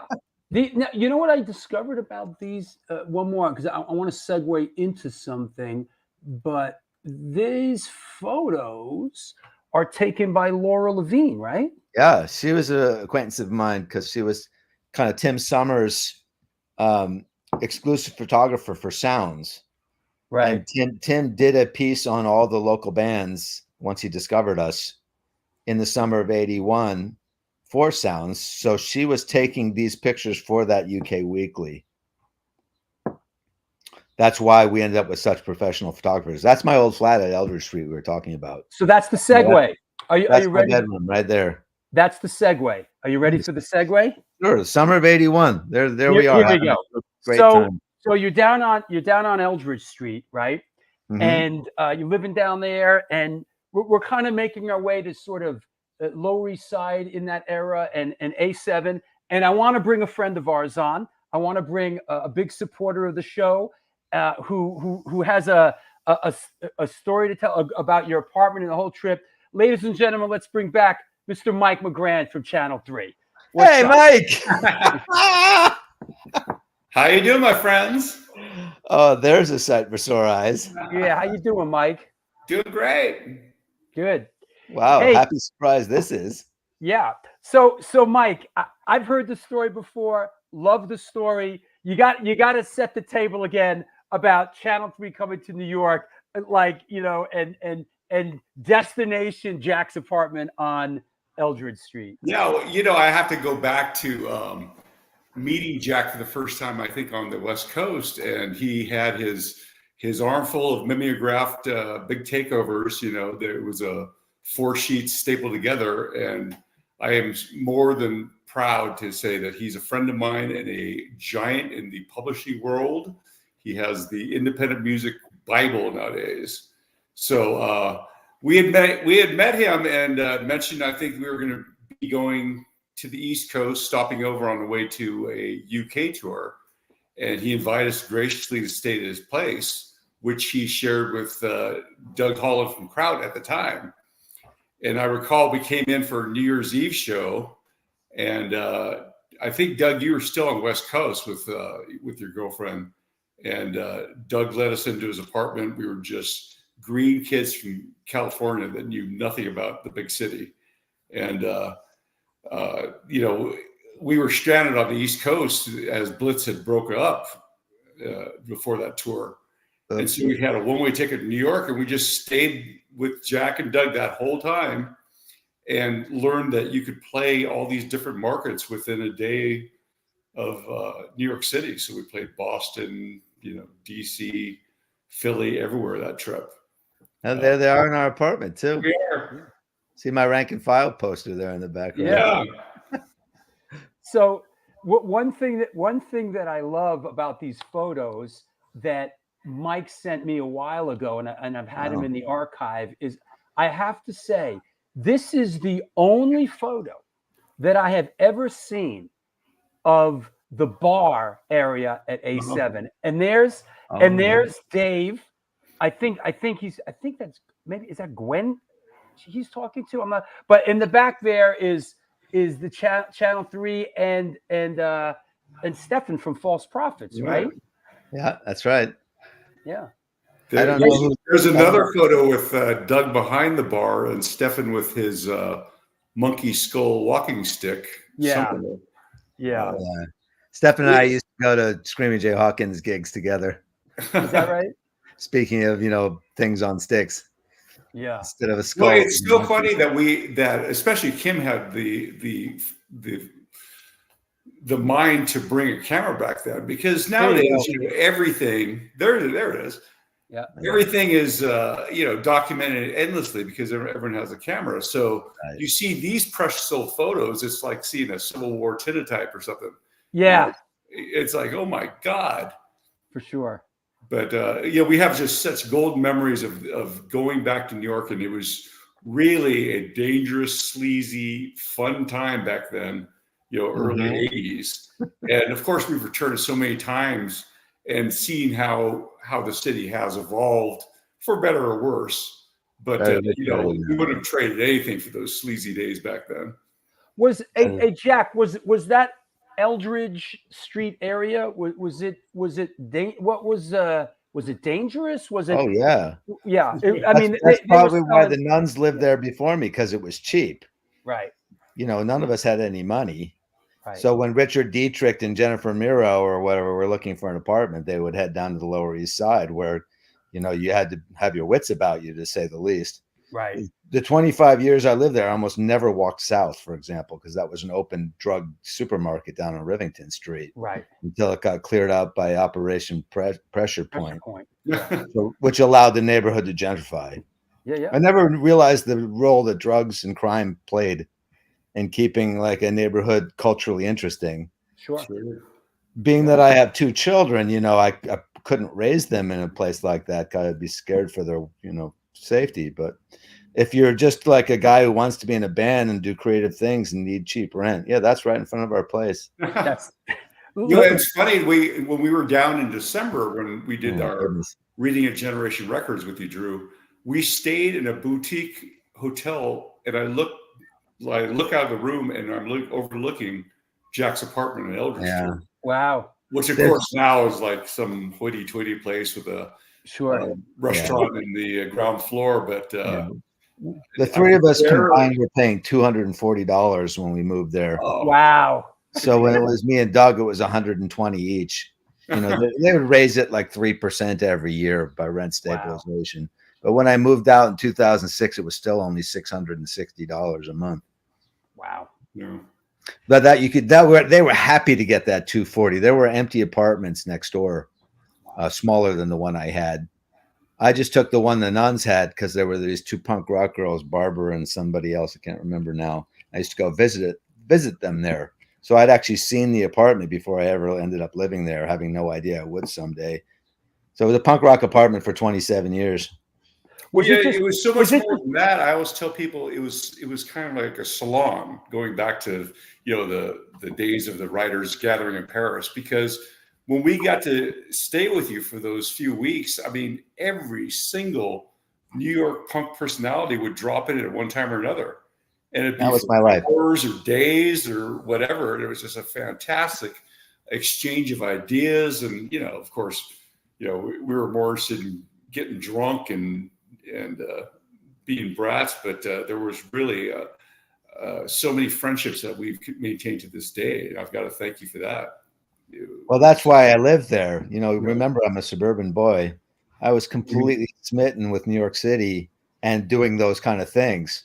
So the reason I wanted to live there and have an apartment was to have everybody, you know, come visit me or me go visit them. We had a lot of bands stay there. We had DOA many times. Wow. Toxic Reasons, Legal Weapon, a couple guys from the Ruts, Big Black, Salem 66 one night. One night, one of the Replacements stayed with us and had sex on our floor. We had to step over and get to the bathroom. That was the older Stinson. Bob Stinson, he did that. I'm like, excuse me, I just need to pee. Can I get by here? I don't mean walls could talk. Oh my god. Yeah. That was the sort of place it was. I remember being cleared out of my bedroom so that JJ from Toxic Reasons could have sex with his girlfriend. I'm like, I got to do this. Really? Are you going to clean my sheets? Okay, go ahead. You know, I don't need it for the next hour or whatever. Here's a crazy flyer. I just pulled this out of the archive. How's this for an A7? Gildasleeves. And you were DJing. Yeah, I DJ'd that show. Yeah, so at Gildasleeves, it's Husker Du, Replacements, and the Young and the Useless. Yeah. That's probably that show. And there was only about 100 people there, and the only people who liked Husker Du and the Replacements were me and Jesse Mallon and oddly Robert Christgau. Wow. The other 97 punks were standing around with their arms folded going like, these guys aren't hardcore. I don't like it. They dress in flannels. You know, they weren't pandering to the scene, so that it was disliked. It's very unfortunate too, because you get a double bill like that once a year, and me and Jesse certainly knew what we were seeing, and he's still friends with Tommy Stinson to this day, for example. Really good buddies. So, you know, there was more friendships to be forged if you had your mind a little more open than that. Absolutely. Hey, Mike, thanks for stopping by. Of course, my 2 favorite New York guys. It was just a pleasure to check in on you with a Sunday afternoon. What a house guest Mike was too. What's that? We never wanted Mike and his pals to leave. That's the kind of house ghosts you want. You're not like, oh God, I wish they would go already. It's like, no, don't go. Stay another week. Mike is his rolling band of marauders back. Mike, what are you guys doing, Mike? Could you bring us up to date in 30 seconds? Well, you know, I've continued to promote my book that came out on DeWolf Publishing back in October. It's been great. They actually had us at the Cerritos Public Library this week welcomed the boys home to the stomping ground, and we got to play punk rock in the library and do a few readings. And then we're getting ready to go over to Europe to do the Rebellion Festival, a few UK dates, and continue on. Cool. And, all right. His book is great, by the way. Hopefully we'll see you two next year at the No Values Fest. You saw that yesterday, right? Yeah, wow. The show 45,000 kids. Crazy. Look really wild. And yeah, we're gonna get out there again. We'll be out. And thank you. Those 2 shows we just played with you guys out there. Thank you for taking care of us. We appreciate it. A blast. But love you two both, and have a great rest of the day. Thanks, Mike. Take care. Jack. All right. Well, it's good to see you, Michael. Yeah, you too. How was that? I love those guys. They were just so zany. And they were really big drinkers, but the best kind. Like they had fun with it. Yeah. As opposed to getting like loud and obnoxious and boring. Yeah. So I got pretty drunk with them on more than one occasion, which for me didn't take many drinks. There you go. Hey, I got to take a sponsor break. It's going to be a couple minutes. We're gonna, if you want to, get up and get some air, whatever, and we'll come back and let's talk about the big takeover and let's keep it moving. Okay, I'll see you in a couple minutes. There you have it. This is the New York Hardcore Chronicles Live. Our guest today is Jack Rabid from Even Worse, the Big Takeover, and lots more. Let's do some sponsor stuff. And let's come back and let's keep it moving. Since 1992, Generation Records has been a mainstay of the New York metropolitan area music scene. Today, they offer a diverse selection of new and used rock, jazz, indie, hip-hop, punk, hardcore, metal, blues, soundtrack, and reggae LPs, as well as t-shirts, posters, and other merchandise. They buy used record collections and music memorabilia and will pay you top dollar for them. House calls made for large collections in the tri-state area. Call or email generationrecords@gmail.com and follow them on Facebook and Instagram.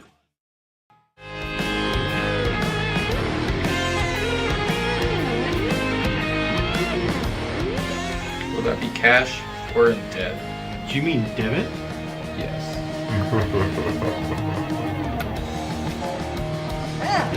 Sorry.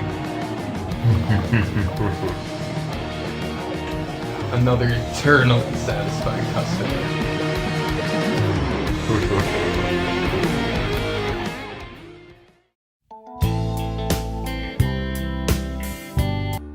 Hey guys, Vlad from Organic Grill. As you can see, we're in new location on West 3rd Street, right by Blue Note and Comedy Central. The place is bigger, kitchen is bigger, we have more varieties, more food. We are looking forward to treat you guys with great dishes. All Hardcore Chronicles, welcome to Organic Grill. We are going to serve all the events as we usually do, and we are happy to see you guys.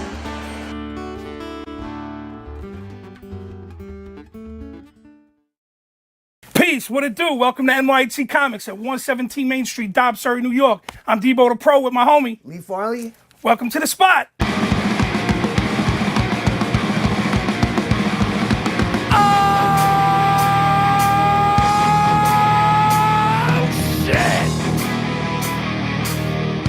Specializing in yesterday's and today's comic books, rare CGCs, toys, collectibles. Got skateboards, old school tapes, Magic the Gathering, Warhammer. Video games, original art pieces by your favorite New York City and worldwide artists.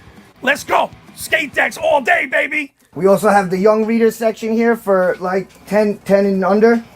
Pops. People love the Pops. Star Wars! We are New York Hardcore. We always rep the scene. Let's get it on.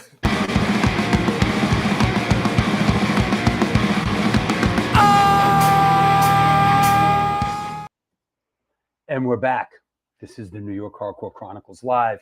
Hey, this is the show that is possible by your support. Please support the show. There is a Patreon page.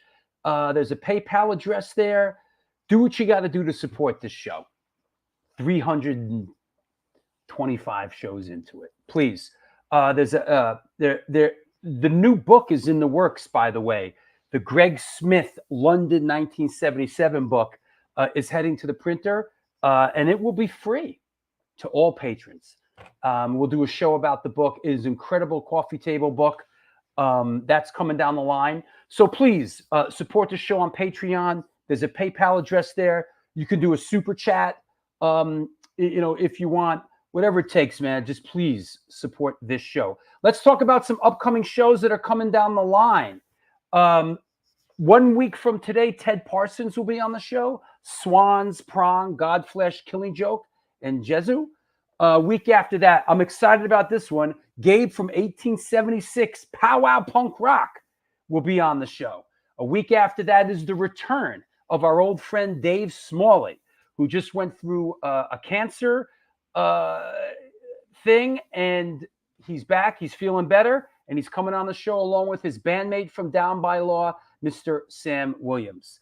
A week after that, here we go. The lunatic himself, Springer from SSD Control, will be on the show. So make sure you strap yourselves in for that one. It's going to be a wild show. A week after that, Tony from Whiplash, celebrating 40 years of Power and Pain.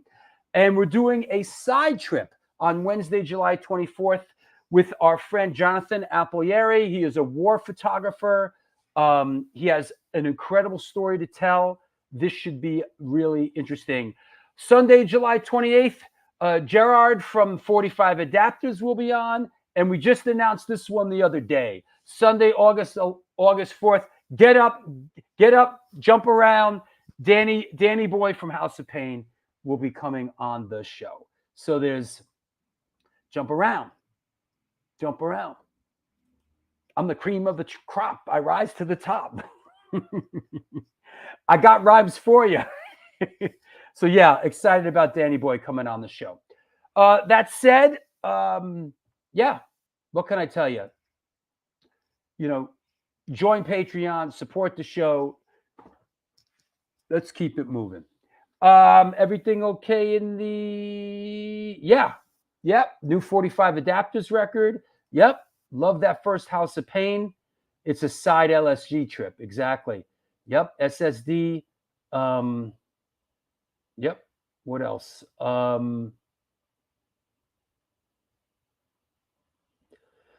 Yep. So there you go. All right. Enough of me talking about me. Let's bring our guest back on, Mr. Jack Rabid. Hey, man. Still here.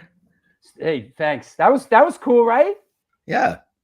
See, I as someone who's done so far 490 episodes of my own podcast, where I don't have anywhere near as hard work as usually. I just pick 30 songs to play every week and talk about them. I don't have to prepare to interview anybody, but I know how hard it is to sustain something like this. Yeah, and more power to you. Thank you very much. And I think, like yourself, I think it's just fair to say we do it because we love it. Exactly. If you love the music, it's easy to keep trying to share it with other people who might like it as well. Absolutely.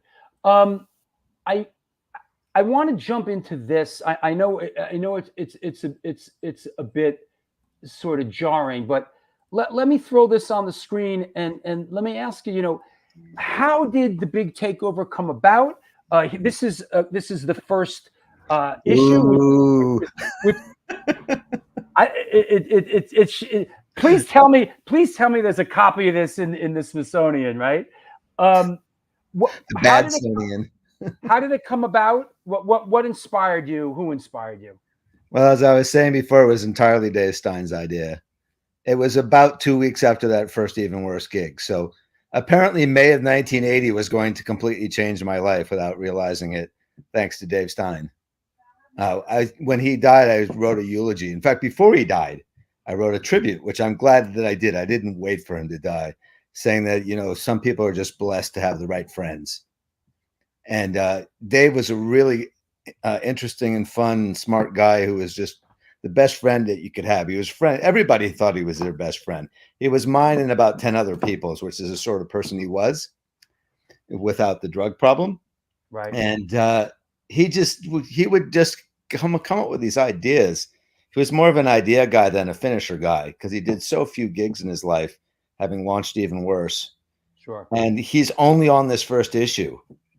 He wrote half of this one-page magazine we did. but it was entirely his idea. And he said to me, I want to do a fanzine. It looks like it's fun.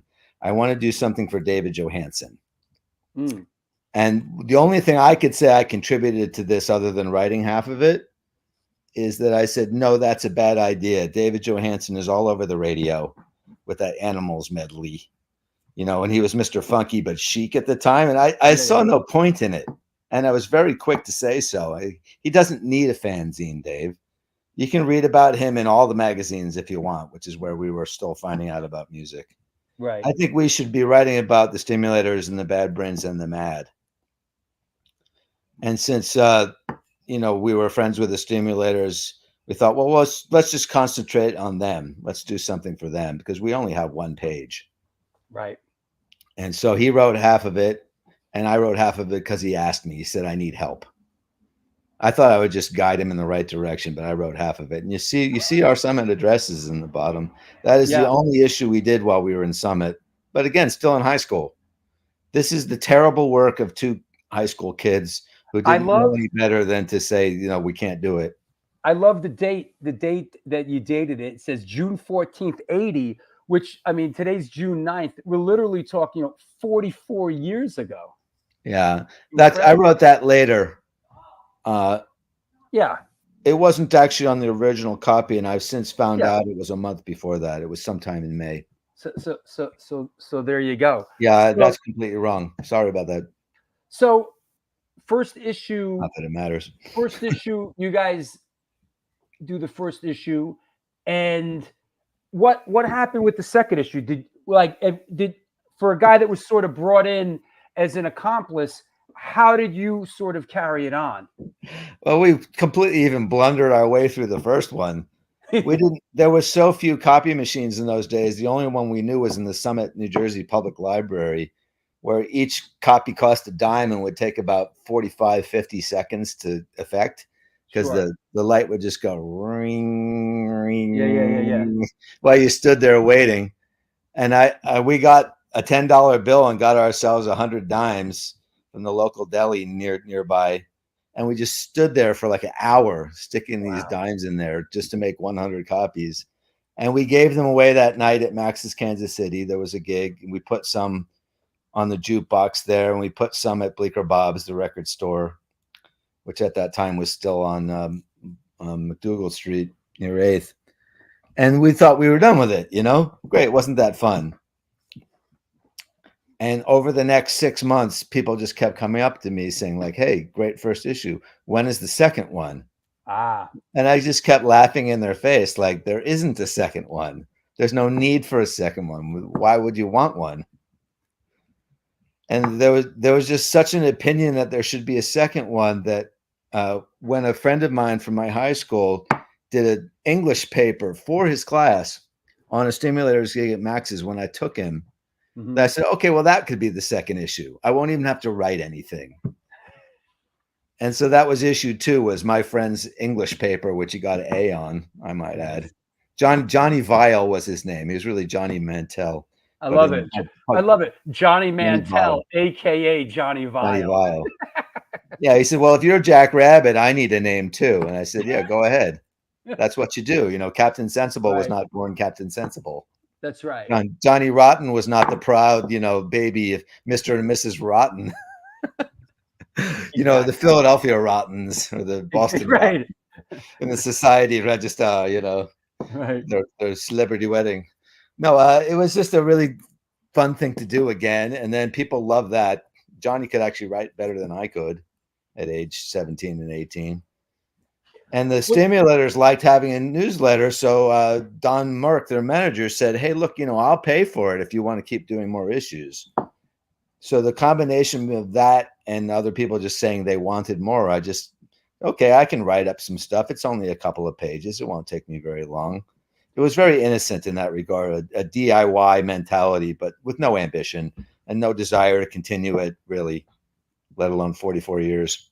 And I know this is a bit later, but this is actually an issue that I personally had, and this is like, you know, something I still might have it, you know, but this one, and I want to take the opportunity here to shout out Davey Gunner, who just texted me and said he's watching. So Hi, Davey. Want to say hi to Davey, and yeah, Davey, here you go. Well, you're really mentioning all my old friends. Yeah, I mean that's what we do. Great here. people too. Yeah, well, Davey's great, and you know his new band is great, and did you? And I got this from doing research. Were you working in the mailroom at the World Trade Center? Yes. And then so I'm going to just quote. I'm going to quote it.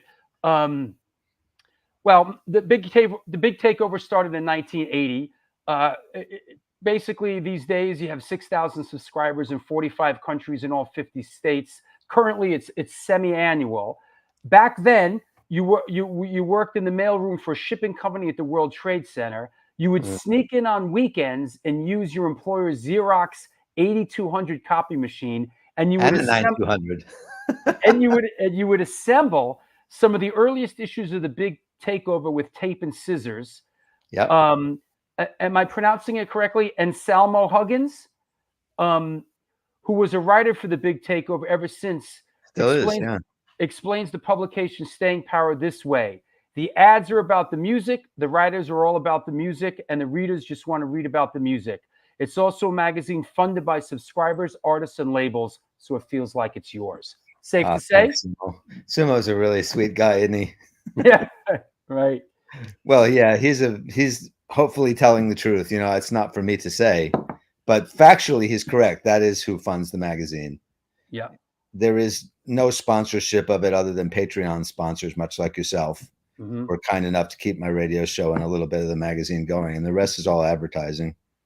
It's very difficult to do a print magazine in the year 2024 when I'm competing with an absolute ocean of free content about every single music that exists in the whole world. So to actually get people to reach in their pockets and pay $7 for what I do is a big ask, to be honest. I hear you. So, we're in the same boat. Yep. So I don't take either our readers, subscribers, or our advertisers or our Patreon sponsors for granted, because they're the ones who make this possible, not me. You know, it's a very good ego idea to think that I'm doing something important, but it's more that people think that what I'm doing is worth doing. I think that's more of an important way for me to look at it, that they're enjoying what I'm coming up with and they'd like to see more. The same attitude I had, you know, when people just came up to me at Max's or Tracks or CBGB's or the Mud Club and said, like, hey, when are you doing another issue? That was really the only impetus that would make me want to make another one. You know, apart from everybody having some kind of ego to produce something, because you need a little bit of an ego just to get to the finish line, to not abandon, you know, when the hard work becomes apparent and the glamour wears off really fast. Right. But I enjoy it. I enjoy that people like it, and I enjoy that I get to, you know, follow my pursuits and my passions and find new music and old music to share with people. It's just a fundamentally good cultural thing to do for, you know, everybody's being happier as human beings, I guess. Hey, Davey Gunner says, tell Jack I love him. Oh, that's the other thing that sustained me, is just people you know, being nice to me. It seems like such a small thing, but when people are encouraging, I go backstage and I make a point of telling my favorite bands, I absolutely love what you do. I spend tons of time, you know, listening to your music, and it adds so much to my life, because I want them to know if they ever have any of these dark days, or why do I bother, or what am I accomplishing, or, you know, this is becoming rote, or this is becoming, you know, boring and same old, same old. I want them to think that their music is having a great effect on somebody, AKA me. And I say that to other people who do magazines I like or write books that I like. You know, it's not blowing smoke up people's butts. It's telling them the truth. You really are having an impact on someone else, and you're doing it because you're doing this out of the love of doing it. And it shows, and your passion and creativity is coming across to me. So if someone says something like that to me, I'm like, wow, great, fantastic. I relate to that very much, and thank you for those words. I really relate to that in doing this show and doing. Yeah, why else bother? You could be doing something else with your Sunday afternoon. And doing what we do, and even, you know, I even just being out yesterday on Punk Island, you know, I watch a couple bands, make it a point when they're done to go to each member and say, hey, I really enjoyed what you were doing. Yeah. You guys were really great, and because it's reciprocal. It's reciprocal in nature. Let me ask you: many years, many interviews. Any interview highlights? Can you glean on us anybody that a couple of people maybe that you worked with through the years that were really special to you personally? I think probably the most memorable one I did was Joe Strummer, because the Clash loomed so large in my teenage years, but also just because of the nature of the human being himself. Yeah. Wonderfully interesting interview. And he made a point of treating his fans like equals right from the first time I met him as a nobody 17-year-old. He treated me like I might as well have been Lenny Kaye or Joey Ramone or something. Yeah. All of us from Summit felt that way when we met him backstage. They used to open up the Clash dressing room after every gig and just let anybody in who was still hanging around, which was a really great egalitarian impulse. They were not scared of their fans. And so when I interviewed him, I spent the entire day with him. And just, he told me I should write a book. He said, you need to write a book, man. You really know what you're talking. He had this kind of like really gruff way of speaking. He says, you just have to write a book. You just have to write a book. And I'm like, no, I write 2 books a year from my way of thinking. But thank you for saying that. And at the end, we argued over the check at the Broome Street bar. Both of us saying that we should pay it. It went on for a solid 2 minutes, this argument about who should pay this check. And I finally won the argument. I said, well, if it wasn't for you, Joe, there wouldn't be a Big Takeover. There wouldn't be a lot of things that I've done in my life. So, I think I'm paying this check and you're just going to have to like it. Right. So I bought, dinner and a couple of drinks for Joe Strummer one day. I accomplished that in my life. Another way of saying thank you. Yeah. For what you've given me. I know you worked with Lydon. I did as well, and I had a great experience. You and me are the only ones. I interviewed him when I directed the Alago film, and it was like he was really, really fantastic. I love that guy. Yeah. I think you'll get a great time with Johnny if you treat him like an important human being with a creative streak and something interesting to say, instead of like a freak show. Give me some, pull out quotes I can use. Yeah, I feel the same way. I think my takeaway was so many of these interviews, by the BBC, by some woman or whoever that's just looking to sort of antagonize him.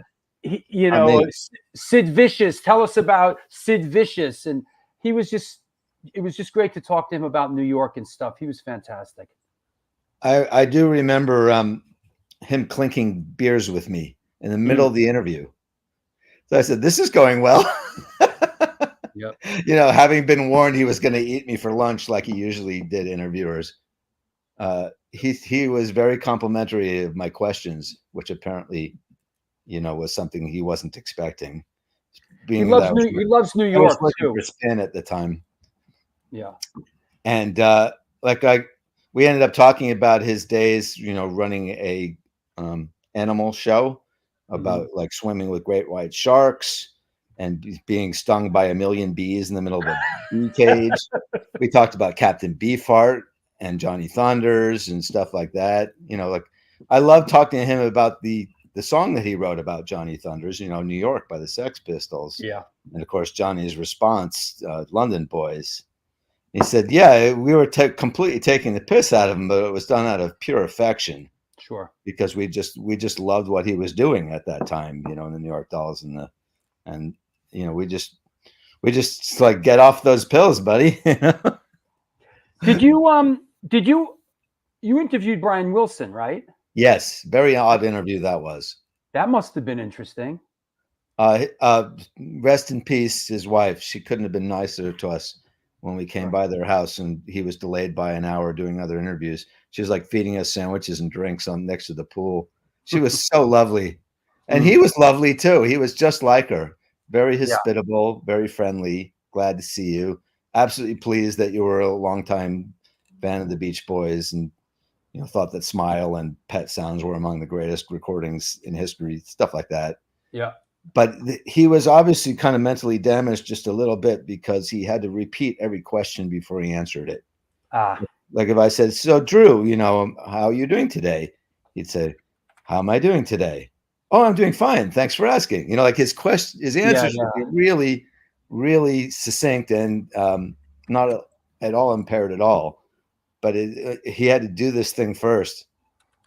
Like I asked him, how do you feel about there being this touring Beach Boys with no Wilsons in it? Doesn't that seem wrong to you? And he said, he repeated the whole question. And then he finally said, oh, yeah, well, you know, my brothers are dead. And I said, no. I know how it came about. I'm asking you how you feel. Right. About there being a Beach Boys for decades with no Wilsons in it. There were 3 and now there's 0. Right. And he kind of just looked all befuddled and said, yeah, that just doesn't seem right, does it? Like he'd never thought about it before. Ooh. Yeah. But he seemed to, we asked him about a lot of songs that people don't ask him about. I approached him kind of like as a songwriter, singer. You went deep. And he really liked that. Ray Davies, when I did my Kinks interview, he couldn't have liked it more. We were asking him about Wicked Annabella, and Berkeley Muse, and all these stunning songs that he wrote. Sure. And no, everybody wants to ask him about Waterloo Sunset. He's probably bored to tears, even though it's a great song. You know, I wrote 100 songs. Why doesn't anybody ask me about the other 90? The one time I met Pete Townsend, it was the same thing. You know, I asked him about a whole bunch of songs that I loved of his that people don't ask him about, because they just want to talk about the same 10 or 12 over and over. Yeah. Yeah. So that's what I do as an interviewer. I'm a fan, and I want to know things. And when you combine the two, that's how I do my interviews. I think you do much the same on this program. Yeah. You know, you ask people questions that will get them talking. And also with the films I've made, you know, it's when I sit down to interview, I say, let's have a conversation. Exactly. You know, let's get more out of that way. Yeah. Just get people talking about things that are of interest to them or they hadn't thought much about or whatever, and you'll get some interesting quotes without having to try to elicit them. Yep. In the spirit of bouncing around, which we're kind of doing, I think I would be amiss to not ask about the New York Thrash cassette, which was really sort of pivotal at the time that it came out. I mean, it was pretty unique and special. It was a Roar cassette, and you know, around the same time that the Bad Brains put out their Roar cassette. Could you give us any perspective on this sort of this important release? I think the most important thing to know is there was no label at the time. All the bands on that cassette were ones that had been playing together around town, like that Max's flyer you showed, right? Mm-hmm. We did other gigs with all the other bands on that tape, with the exception of the Fiends, who were really nice people, but I'd never even seen them. That was a Dave Hahn thing, because Dave Hahn worked on that, the aforementioned Dave Hahn, with Tim Summer, who was a friend of mine who was running Noise the Show, right? Yeah. So the two of them hooked it up with Neil Cooper, rest in peace. I saw Neil's son just 2 weeks ago, Nick Lucas, who kept the Roar going. He's another great human being too. Just Nick Cooper used to manage, or if you want to call it manage, kind of the early Beastie Boys and the Young and the Useless. Right, exactly. So the three Coopers together did something for all of us that other people weren't doing. We could have played 100 more gigs had we not broken up at the end of March in '82 and never put out a record. Even worse, we had recordings. The ones that eventually have come out as our album existed, but we had no way of getting them out unless we footed the bill for pressing ourselves. Sure. At best, we could have managed a single. To put out a single back then cost like $4,000 or $5,000. Yeah. But nobody in New York had. I used to have these long discussions with Ian McKay and Jeff Nelson from Discord, because I said, I kind of envy you guys that you had this label and you can put out not only your own band, but every other band on the scene too, and document what's going on down there. Whereas we don't have that at all. And it's not because we're selfish. It's not because we won't share, you know, or we don't want to do something like that. It's that none of us have any money. And part of the reason none of us have any money is because you guys are still living with your parents and you're rehearsing for free in your basements. Every time Even Worse or False Prophets or Beastie Boys or whoever wanted to rehearse, it cost us $12 an hour in 1980, 81, 82 prices. We had to come up with that to go with the strings and the picks and everything else. We had to pay rent. If I needed Scotch tape to help, put together my flyer, I had to buy the Scotch tape. I couldn't just dip into my mother's drawer. You know what I mean? This is not jealousy. It's just kind of like a statement of fact, because a lot of the other punk rock scenes that had been better documented were people who didn't have the expenses we did and weren't actually living on their own yet. A lot of hardcore was made by teenagers still living with their parents or just about to move out. And if they got their label up and running, then it could start paying for itself. Then they'd get money back from the distributors and from their sales and could put out more records. We couldn't even get our foot in that door. Yep. So when you get to New York Thrash, a lot of those bands have already been playing for a solid year. That's, I guess, around this time in 82 is when that came out. So all of us had been playing a year, and almost none of us had released anything. Crowd had put out 2 singles. I think Heart Attack had put out a 300 copies single, which is now worth like $1,000. I still have mine. And every now and then I feel like I should sell it to put my kids through college, but no, I just love it too much. There was almost nothing released by most of these bands. The Mad had already broken up by then. Yep. The Bad Brains had only a single out, and were just about to put out their album only on cassette. In retrospect, nobody wanted to put out any of us. In retrospect, let me ask: is the Bad Brains song on here? Was that was a separate recording session than what was on their cassette, right? I don't think so. Isn't like Big Takeover on there? I think so. Yeah. What was the other one? Attitude? I can't remember. It's been a while since I played that cassette. Yeah. But yeah, that's the same sessions. They didn't give away any. They didn't have much in the tank they wanted to put out. Yeah. Right. But this is all. I was the conduit for Tim for some of these bands. I helped him get in touch with them and ask them for recordings, but he had a bunch of them already just by bands sharing their tapes with him to play on Noise the Show. Tim always played our Live at the Max's tapes and our demo tapes on his show. Right. So that's how people knew our music, if they knew it at all. So it was just great to finally have that come out, just so that our bands could be documented in any form. And it ended up being the second biggest seller in the entire War catalog out of 80 or 90 releases or whatever, behind only the Bad Brains. So we outsold Suicide and the New York Dolls and Lydia Lunch. Else. Lydia Lunch was on there, right? Yeah. And, they had a very eclectic roster. Yeah. Ruts DC. I did liner notes for a UK Subs live thing. They had a ton of interesting releases, but that was where their 2 biggest sellers. And so I guess this is around that time. It's featuring 3 of the bands from the New York Thrash tape at Irving Plaza, which is a fairly big venue at the time. Kraut, Even Worse, and AOD. Do you remember this show? I remember it well. My art teacher from my high school decided to show up with a camera, and he filmed it and showed it to my old high school at a school-wide assembly. Wow. So it's actually been documented on film for what it's worth. But Even Worse had already played at Irving Plaza with the Misfits and Kraut. It was the last one that we did with that lineup with Rebecca and Bobby, Robert, RB and Robert nowadays. And that Eric. Would be this show. Yeah, I that's one of my flyers. Yep. I was turning 20. 20 years old, huh? You're an old man. Yeah, it was 42 years ago. Right. That was up till then the biggest show I'd ever played. There was I think something like 1,100 people there. There was like $975 paid, and we got $1 a head, so we got $975 for that. Wow, that's big money back then. It paid back all our rehearsals and stuff. Yeah. Wow.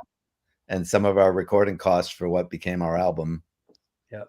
But yes, the reason I put John F. Kennedy on that flyer saying I'll be there was a subtle reference to the Misfits Bullet single, you see, that we loved so much when we were 16. Sure. It was kind of a black humor joke, or an attempt at one. Sorry, fans.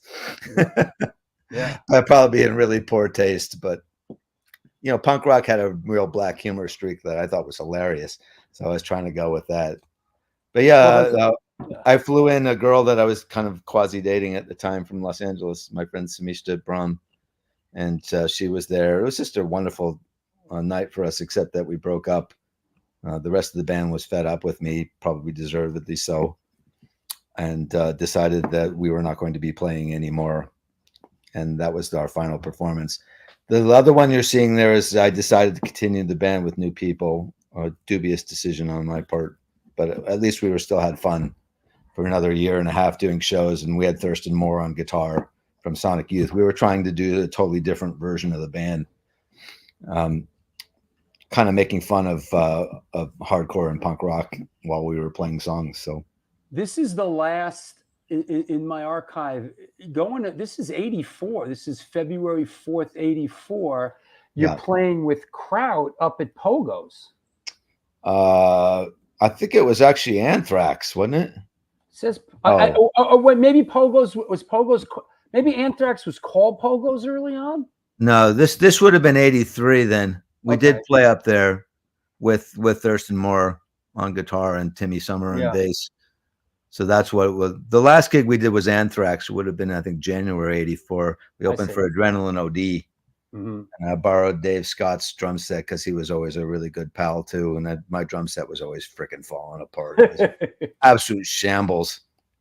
It was as punk rock as they come, in the sense, I have no money, but I have a gig to play. This will have to do. Right. So if I was friends with one of the other drummers and they lent me their kit, I was very appreciative. Like Dave was always a pal as well. Great drummer in the Adrenaline OD. But that was the last time we played until 2002. I decided to put together a 20-year tribute show to the York Thrash tape, and invited every band that had been on the tape to play, plus the Mob, who should have been on the tape, and they did play. And I think No Thanks, or there was a couple of bands that featured women who should have been on that tape, and I was adamant at the time, but it wasn't my call. It was Dave and Timmy. Yeah. Killer Instinct, I think, was the other one I thought should have been on that tape. Yeah. Just people that we've been playing around town with. There's another egregious miss, and I don't remember now who it was. But we invited those like 14 bands to play, and we got 5 of them to say yes. Plus Reagan Youth said yes, but then Andy Apathy died right before the gig, so Paul pulled out. And the Bad Brains were interested but didn't do it. The Beastie Boys were interested and didn't do it. And I think Heart Attack were the closest to saying yes that decided not to, because the drummer really badly wanted in. That Jesse was kind of waffling whether he wanted to play or not, and decided at the last minute not to. But they all came to the gig. There was pretty much people from every one of those bands came to go with the 6 from it that played. So we did 2 nights in 2002 at CBGB's with Kraut playing both nights, and 1 night each from the Mob and Adrenaline OD and False Prophets and the Nihilistics. And that was mad fun. One of the best weekends I had. And to play with Robert and RB and Eric and spend a week in Pennsylvania rehearsing and hanging out at Eric's house and just being together was as much fun, I think, as doing the gig. We had a fabulous time together. We'd just rehearse like 3 times a day or 4 times a day running through our set, and then we'd drink beer and have food and just enjoy each other's company. And it's a cherished memory of mine. And I regard those people as family ever since. I'm so glad we did it. We ended much better doing that than we had, them firing me for whatever reason. Well, you know what they say. Sometimes in this life you can go back. Once in a while, you can go back. Before we take our quick break, I want to ask you thoughts in retrospect. Are you happy with this many years later, looking back? Not really. Tim Summer hates it when I say that, but I try to be honest. To me, punk rock is being honest. Mm-hmm. It was a good thing to do at the time, and I was proud of it at the time. And it's not that I'm not proud of it. I don't think it's a bad record. I'm not disowning it by any means. It's just that it probably should have come out under a different name. We probably should have, if I had to do it over again, we should have taken on a new moniker. We would have had to start from scratch, and ask our way onto bills. It would have been much harder. So I know why I did it. I completely understand why I did it. I just wanted to continue the fun I was having. I would like to talk myself out of that now. I relate to that. The same band and just do some of the same songs, but under a different name, because it was a totally different band. The drummer was the only one who was the same. The scene was totally different by then. The bands we were playing with were different. That was recorded with Hose and MDC at City Gardens in Trenton. Right. Again, me borrowing MDC's drums. That's probably why I released it. My drum sounded so good. I had a real kit to play with. But yeah, it was a very different thing. We wrote those songs ourselves. They didn't come from the older Even Worse sets, which was kind of a proviso of mine for releasing something. And unfortunately, Thurston was out of town, didn't play that gig, so he's not on that single. He's on our other single we put out later. In fact, the song he wrote. So that one I find somewhat more interesting just because Thurston was a much more interesting guitar player in terms of doing something I'd never heard before. It was just his nature. He was born that way. You know, some people are just really ironclad individuals and don't even know they are. And that's the way he played the guitar. So I think I gravitate more to the second Even Worse single. But what I really listen to is the previous lineup. The album we put out from the recordings we did with Jerry Williams that the Bad Brains, you know, kind of executive produced, and the Live at Max's. To me, that's the real Even Worse album. That one there. And this, I even just like looking at that picture. That was when I was absolutely in love with being in that band. That's awesome. I wish we'd gotten along a little better is the only regret I have. And I wish I'd acted a little better in the band because I kind of got a big head running things and booking all the gigs and stuff. I should have been a little more democratic.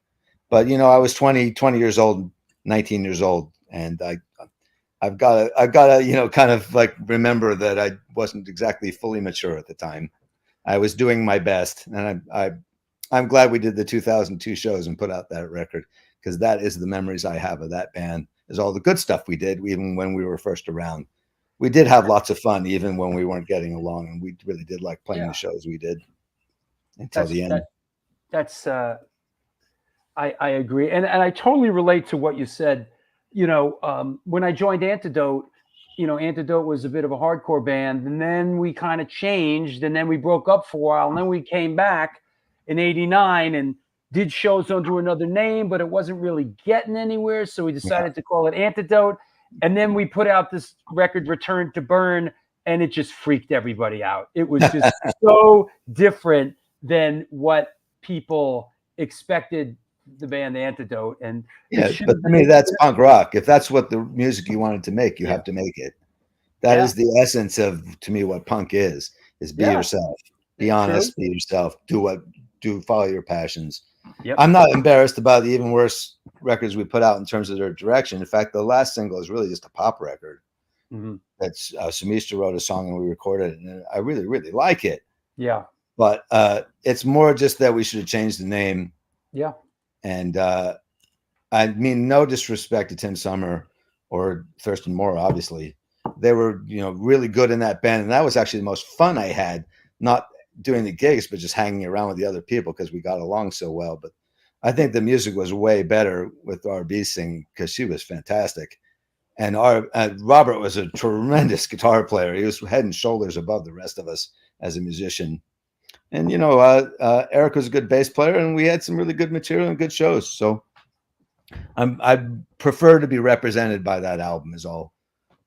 It's not, you know, that I don't want people to hear the other stuff. You know, it's an interesting thing, and I've gone through it in my head many times.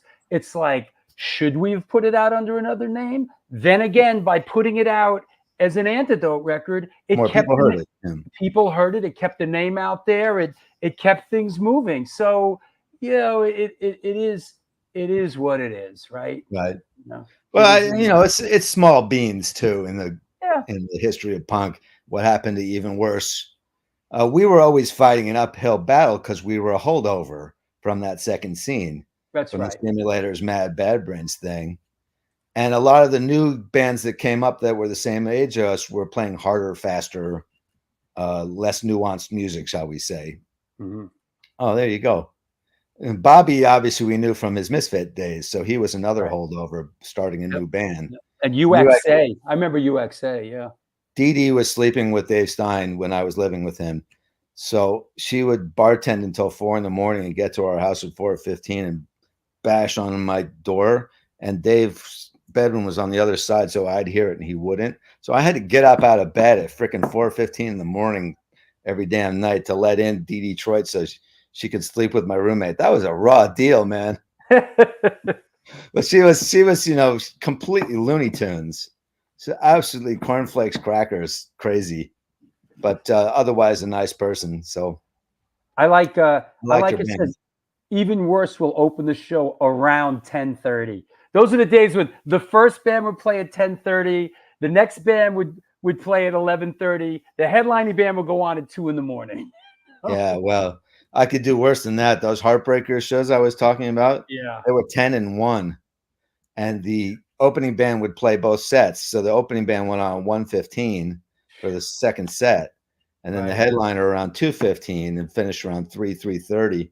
And we always said, "We'll just stay for the first show. We'll just stay for this first show. We'll leave at midnight, 12:30," and then we'd never do it because we were so captivated by the first show. Like, oh heck, we'll just stay. We'll just stay. And then we're limping back home on the 6 a.m. train, which is the first one back to Summit. Had 2 or 3 hours at Schaefer's in Hoboken, across from the Hoboken train station, trying to nurse a 50-cent coffee so I could just stay awake long enough to catch that 6 a.m. train. Stupid teenage stuff. But wow, what memories.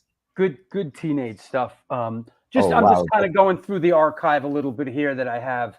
And that was the best show we played, that one there. This is 81. 81. Okay. Not to be confused with those 82 sort of retirement shows, which happened later. But, this is the pool of bands we talked about. The Mob, the Undead, Reagan Youth. I mean, these were your peers. If you think about it, really, it was the onset of what people would end up calling hardcore, but it was as much a punk rock scene. All the bands, none of the bands sounded alike, which is what I liked about it. In that sense, it reminded me of like Los Angeles and San Francisco and Vancouver and London, where you could buy every band on the scene and none of them would sound exactly like the other one. Yeah. I don't think the Reagan Youth sounded like the Undead. They certainly didn't sound like Even Worse, and they didn't sound like the Mob. Yeah. Didn't sound like the Beastie Boys. No, nobody sounded like the Nihilistics. Right. So it was a very individualistic scene. All of us kind of decided early on. It was, yeah. So it's almost like a second proto-hardcore scene made up of people who are somewhat beginning musicians, but heading out in many different directions. It was a lot less monochromatic than the hardcore scene, which came along, where it felt like it was very strictured and had a lot of rules that you had to follow in order to be hardcore. So I liked a lot of those bands too, quite obviously, and covered them in my magazine and DJ'd a lot of those shows, at the Ritz and at Rock Hotel and at Gildersleeves. But for my being part of the scene as a musician, as opposed to just a writer, that third scene before NYC hardcore got to be kind of like a big deal in the world is, I think, underserved and underreported and under-recognized thing, not just a stepping stone or building block, as you say, or gateway. Is something that was really important, but it's sadly under-recorded. So I can kind of understand it. I think that's a big part of it. And also... None of us had any money. Yeah. And also bands that don't play anymore. They don't play, so it's... Not enough demand. Yeah. If there was, like 5,000 people who wanted to see Even Worse next week, assuming that all of our schedules align, we wouldn't be adverse to doing it. Sometimes we get an offer to do a show and one of us can't do it. And the other three say yes, but we need all four of us. It just can't happen. Yeah. But, if there was this tremendous demand for us, like there were for some of the later bands, I think we would do it again, because we did have fun the one time we did it. And that's the only reason to play, is it's fun. Yep. Hey, let me take a quick sponsor break, and we'll come back and we'll take some questions from around the world. Okay. Thanks. Yep. There you have it. Our guest today on the New York Hardcore Chronicles Live is Jack Rabid from Even Worse and a bunch of other bands. And he is the creator and publisher of the Big Takeover. This is the New York Hardcore Chronicles Live, and we are sponsored by blah, blah, blah, blah, blah, and the Texas Silver Rush. They're a jewelry design firm and boutique store located in the birthplace of the Texas country music scene in Fredericksburg, Texas. They specialize in working with musicians in all music genres to design and create unique one-off pieces, as well as to style them for stage, album covers, promo photos, and social media exposure.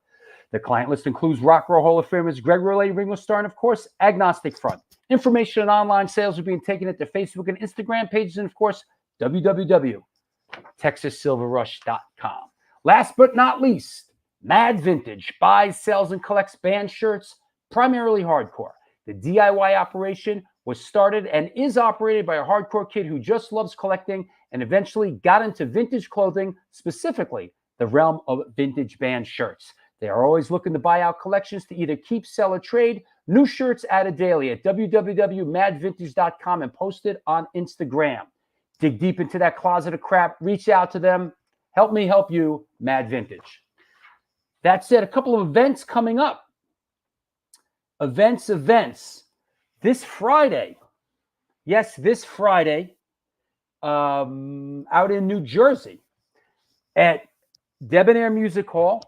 It is the Eddie Leeway Legacy tribute show for Eddie and his family.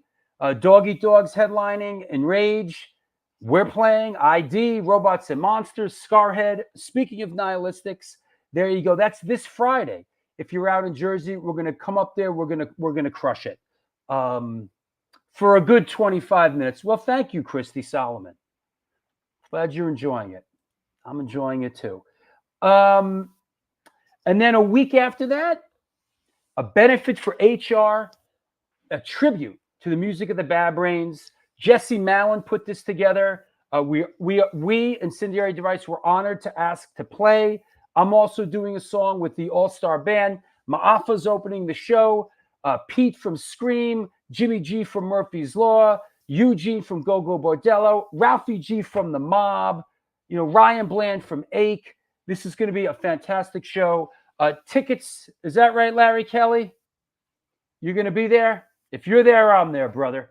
So that's happening. I think tickets are doing a brisk sale. So if you're going to make it, make your move. The night after that is another Eddie Leeway benefit tribute show at Lucky 13 with Killing Time, token entry. I'm doing a song. Supposedly, you know what? I better fucking practice this song. I'm doing Kingpin. That's what I'm doing. So I guess I better. Listen, it's one thing you go, oh, that's easy. It's not so easy when you got to get up there and sing it. You got to remember the lyrics. So I got to get on that. I better start listening to Kingpin on repeat. And then Sunday, July 24th, this is the big banger. It is the Back to the New York Hardcore Roots 50th show. Free all ages, Sunday matinee at the Bowery, Foul Pride, Redwoods, Cropsey, ID, and Sworn Enemy. If you're down in Maryland, August 8th, 9th, and 10th, it is the Savage Mountain Punk Fest with Scream, Flesh Tones, DOA. ID's playing on Friday. This is going to be a blast. If you are down in the Cumberland, Maryland area, we hope to see you at the Savage Mountain Punk Fest. And this is just out of control. Sunday, August 18th at the Bowery Electric. Free all ages, Sunday matinee. Deadshot, Ancient Domains featuring members of Supertouch and Bold. Concrete Ties. Congratulations, Layla, on your engagement. Freya featuring members of Earth Crisis. And the one, the only Fury of Five. So that's going down Sunday, August 18th. What did I say, Larry? I didn't say it was the 50th show? Did I not? 50th Back to the New York Hardcore Roots show. There you go. That said, I think I covered a lot. I hope I covered everything. Any questions? Ray Hogan, what are you doing? I thought you're in the park, Ray. The show get canceled in Tompkins Square Park? What's going on? Questions, please. Any questions you have for our guest, Jack Rabid? Post them now. Go deep. Get weird. Now's the time. Ask him anything. I'm sure he can handle it. Yeah, Ray, get to work, man. What are you doing? Watching this show, So there you go. Post your questions. Let's bring our guest back on, Senor Rabid. Thank you, Drew. This is really great fun. Thanks. This photo, is it safe to assume that this is the now infamous, is this the Eldridge apartment? Oh, yeah. By then, I'm 22. Ooh. I was taken by one of my ex-girlfriends, Jill. Right. See, I'm kind of going for like a Walter Lure look there. Yeah. And you're bringing in that flannel, man. Yeah. Well, it was a thrift store jacket I bought for $1, which I thought was the whole point of punk rock as well. Right. And I guess she wanted to pose me in front of all the old Even Worse flyers and Bad Brains flyers there. I see a Subhumans from Vancouver and Bad Brains flyer right to my right there. Yeah. Next to Need Stimulation. So I remember that show because I was the only time I was ever the doorman at a show. It was a $2 gig. Freaking Subhumans and Bad Brains at 171A. I was a terrible doorman. Like Jesse Mallon said, he only had $1. I'm like, Jesse, it's $2. Oh wait, I know that show. Hold on. I have that show. Hold on. That was at 171A. Subhumans and Bad Brains. Wasn't advertised. You had to know about it. Was it $2? It was the Vancouver Subhumans too, not the English one. I always have to make that distinction. That's not it. Hold on. I have that flyer. Oh, I got it. Would that be same flyer? 5? No, hold on. Let me zap this out. I got it as May 30th, 1981. Sounds right. From deep in the archive. Boom. That's it. All right. I know who made that flyer too. That's Dave Parsons. Is that right? From Rat Cage? Rat. Yeah, Rat Cage. Dave and I were really good friends when he moved up from Miami because I had been reading Mouth of the Rat. I knew all the fanzines back then. And his was one of the really high quality fanzines, even though it was handwritten. You can see from his writing there what great handwriting he had. I always wondered who made this. Yeah, that's definitely Dave Parsons. I'd know that handwriting anywhere from reading his magazine from 79 to 80. Like he would like come up to New York to see the Clash and he'd write up about the whole experience. Wow. So I wasn't surprised when he moved up here, he and I would become friends. In fact, my favorite memory of him before he started either the label Rat Cage to put out Beastie Boys and whatnot and the store Rat Cage is he and I went to see Legionnaire's Disease band at Max's, the fantastic band from Texas. And the singer pulled down his pants because he liked singing naked. In fact, one of his great techniques, Jerry Anomi, was to pretend to be like a one-legged guy, like, and he'd tie his leg back behind him like Day of the Jackal. You know, if you ever saw that movie. Yeah. And then he'd go behind the amp after a couple of songs, and then he'd let down his leg and jump out from behind the amp, and everybody'd be like, "He can walk."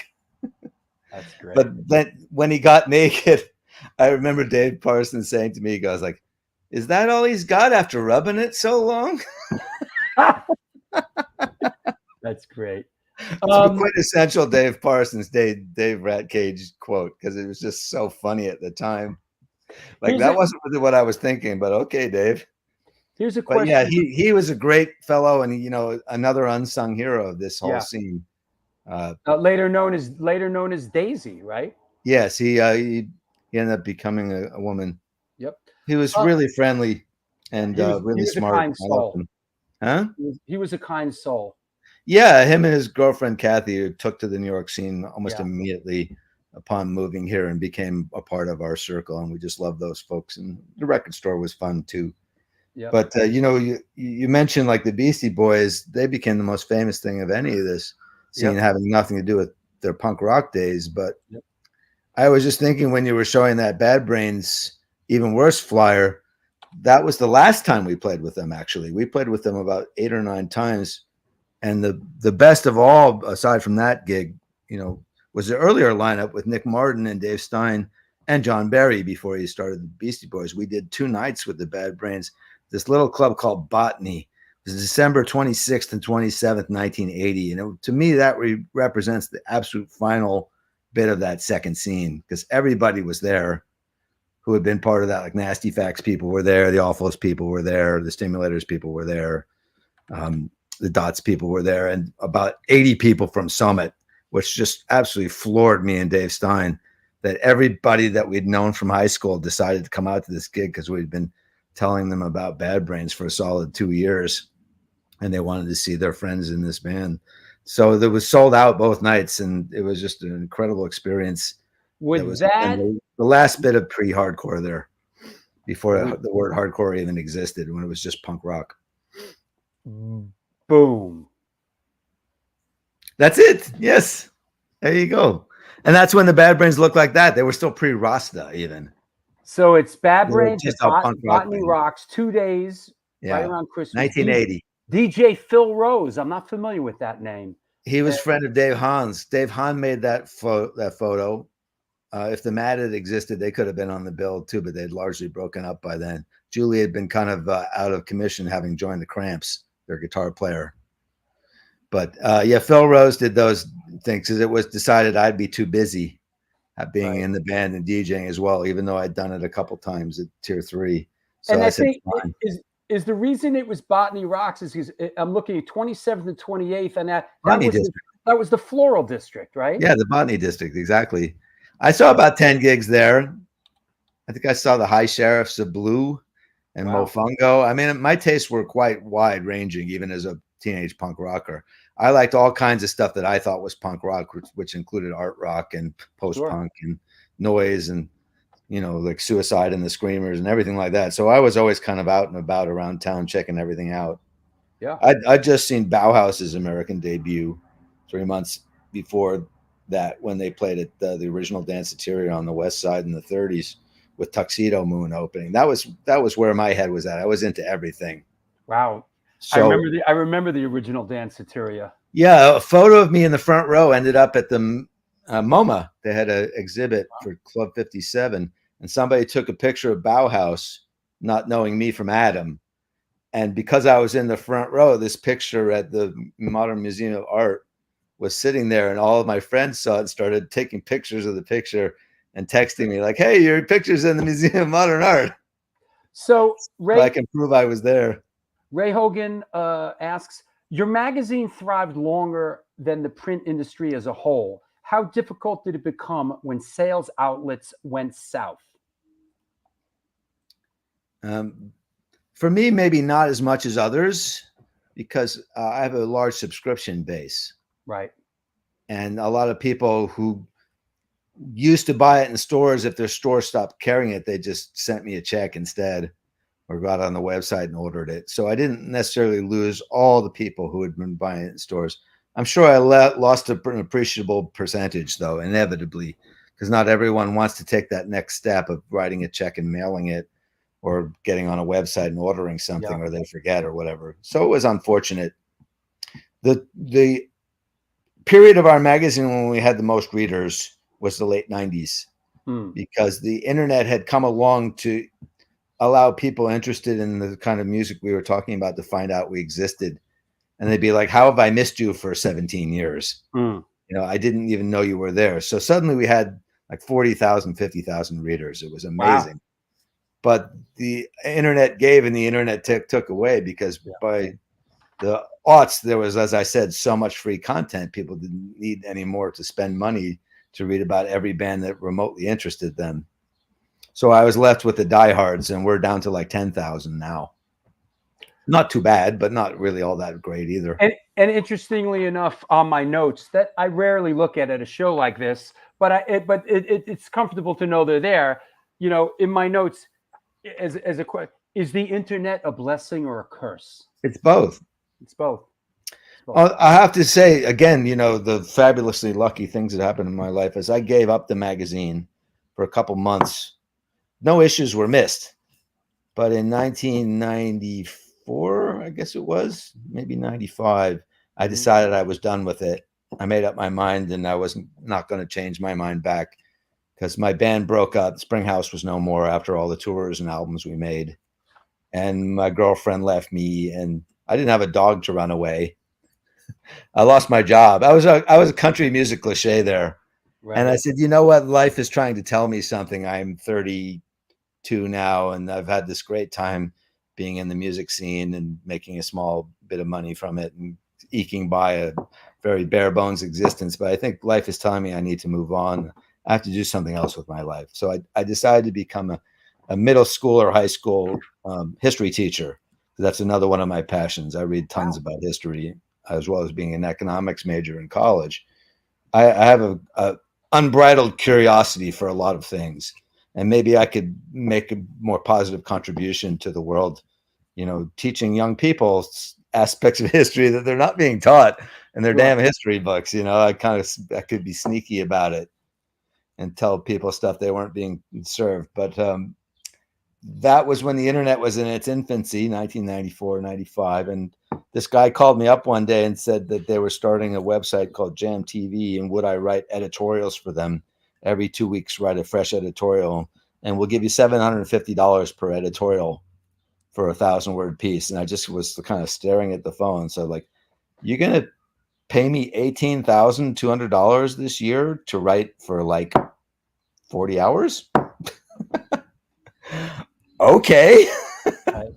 I like writing editorials anyway. I probably would have done it for far less, but again, life was just interfering, saying, no, it's not time for you to be a high school history teacher or anything else. You're going to continue writing about music. That's right. And I plowed that money into the magazine, trying to make it bigger and hit more places, again, as the internet was making people find what I do.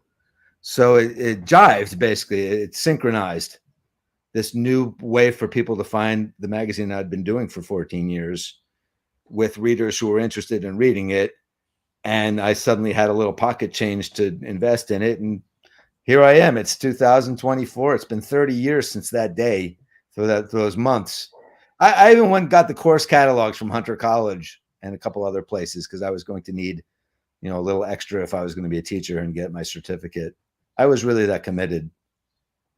It's a nothing story and a nothing life, but to me, it's just another incident where life intervened and completely changed what I was going to do with myself. You know what we say here on the show: the wave goes in and the wave goes out. And art is cyclical in nature, and we get the tide brings us back in. This is issue number 94. It's only a week old. It's a week old. This is your latest issue, and these are our old friends, the Damned, on the cover, right? Yes. Huge favorites of Even Worse. We covered 4 of their songs. So this is a band that I first saw in '79, I guess it was, when they played the show place with the Mad. They borrowed the Mad's gear and smashed it up. Those bastards. Don't lend gear to the Damned in 1979. That's fucked up when you. Yeah, I called him on that in an interview, and he said, "Yeah, that was not very nice of us, but we didn't do it on purpose." They were having a terrible gig, they thought. I think they ended up paying for it too. But yeah, I mean, this is Paul Gray and Captain Sensible and Dave Vanian. I mean, and Rat Scabies is back now. So these are people that I completely lionized as well at that age. I just thought Damn Dan and Machine Gun Etiquette were stunning albums. I still do. And they still play a lot from Machine Gun Etiquette, so they must agree. Yeah. And it hadn't even been released when they came over in '79. That's why the cover is them in New York City. Mm-hmm. Makes sense, right? They couldn't have released it if the cover photograph is the Damned hanging around New York City. So we didn't even know those songs yet. And the song they were opening with on that show was Looking for Another Teenage Dream, which never got released, apart from a strange compilation called Live at the Moonlight Club tapes, which naturally we bought. And it was such a great song that we ended up adding it to our set. So, the Damned have always loomed large in my life. And I've had a great time hanging with them many, many times since. And here's a Big Takeover going back, a long 1983, 41 years ago. Yeah. We had them on the cover 41 years ago, and we waited 41 more years and did it again. Wow. That's great.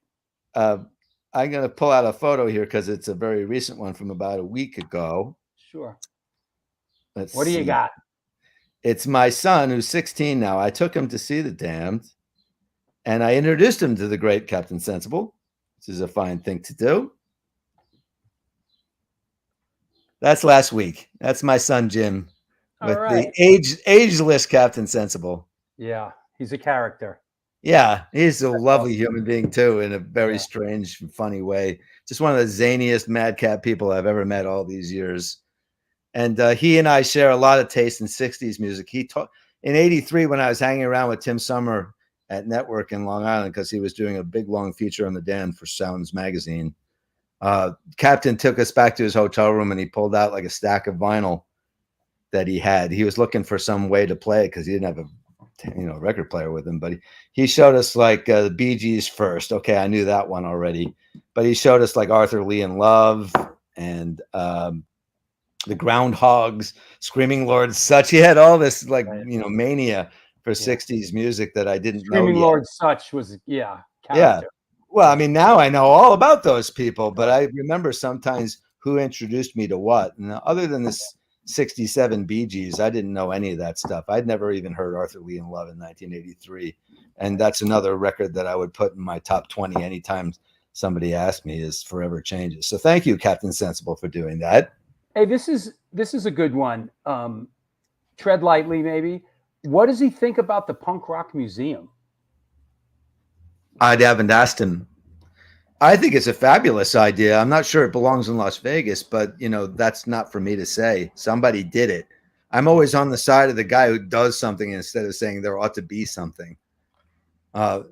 Again, my magazine and the bands I've been in are part of that, although in many cases they weren't my idea.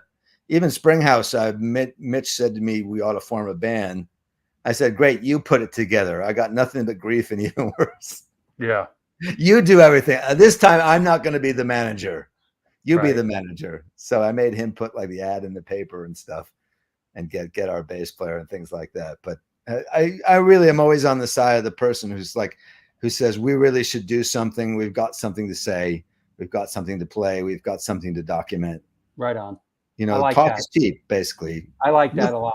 Nothing wrong with ambition, but realizing it is the hard work. And that's where we leave a lot of people by the side of the road. And fair enough. If something is not going to be fun and it's too much work, don't do it. Yep. There's no crime in it. But if you really feel something strongly, you ought to get it done, even just once. So good for them to having a punk rock museum. I hope to visit it someday. I'd like to give a tour, actually. I'm sure they'll make their way. I'm probably a little too small fry for them, judging from the people they have. They have like this people from the Adolescents or whatever, or Keith Morris. Roger bigger figures. Yeah. Our friend Mike McGran. Perfect. Yeah, exactly. I would pick him over me. He's in Channel 3, Even Worse was a fine little band, but we didn't have Don't sell yourself short, my friend. Our music was good, but we weren't as popular. It's so much comes down to demand, Astoria Lou asks, can you ask him about the Subway Inn Club in the Regal Park subway station? Oh, yeah. Do you know about this? I passed where that was not that long ago. This is something that's new to me. I didn't know this existed until fairly recently. Mid-'80s place, mostly post-punk. I actually booked a gig in there once. Not that I booked many gigs for other bands, but I talked Red Laurie, Yellow Laurie into playing there when they came over to play Danceteria. I said, you got to play this stupid club in the middle of nowhere. You'll walk in there and go, why are we here? Right. But I guarantee you'll sell it out and everyone there will know all your songs. And they were like, we'll give it a try. If you even remotely know what you're talking about, let's do it. I said, I'm sure they'll give you $1,000. They'll be so excited that you came. And I was right, because the DJ had been spinning their records like every week and people really loved that band. So it worked out. And we got Naked Raygun to play there too. Wow. I knew the guys who were running it. I ran into one of them yesterday, Greg Fossolino. I saw him at the Mickey Bereni from Lush show. It was a good question. What a good question, as it turns out. Yeah. It was fun seeing Greg. Greg told me last night I was inspiration to become a writer himself, which makes me feel like I did something with my life.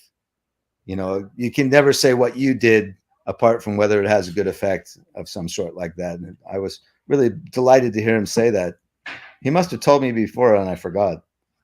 But there you go. It was a really fun club. It was people with something to do on a Saturday night. I used to take the subway out there and I would just hang out with those guys and dance all night. There's a picture of me dancing with the late Richard Katz my old roommate, which I really am fond of. Here's another one. We'll wrap it up in a couple. We'll wrap it up soon. No, we could go all night if you wanted to. It gets like that. It's fun, yeah. Larry I'm not Kelly having a bad time. Larry Kelly asks, you did Doug Willard's record. How was he to work with? People love Guided by Voices.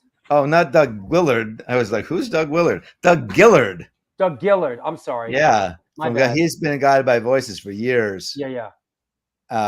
Doug is a really nice person who's very creative as well. He's been kind of relegated to second fiddle in a lot of people's imagination because of his work with Guided by Voices.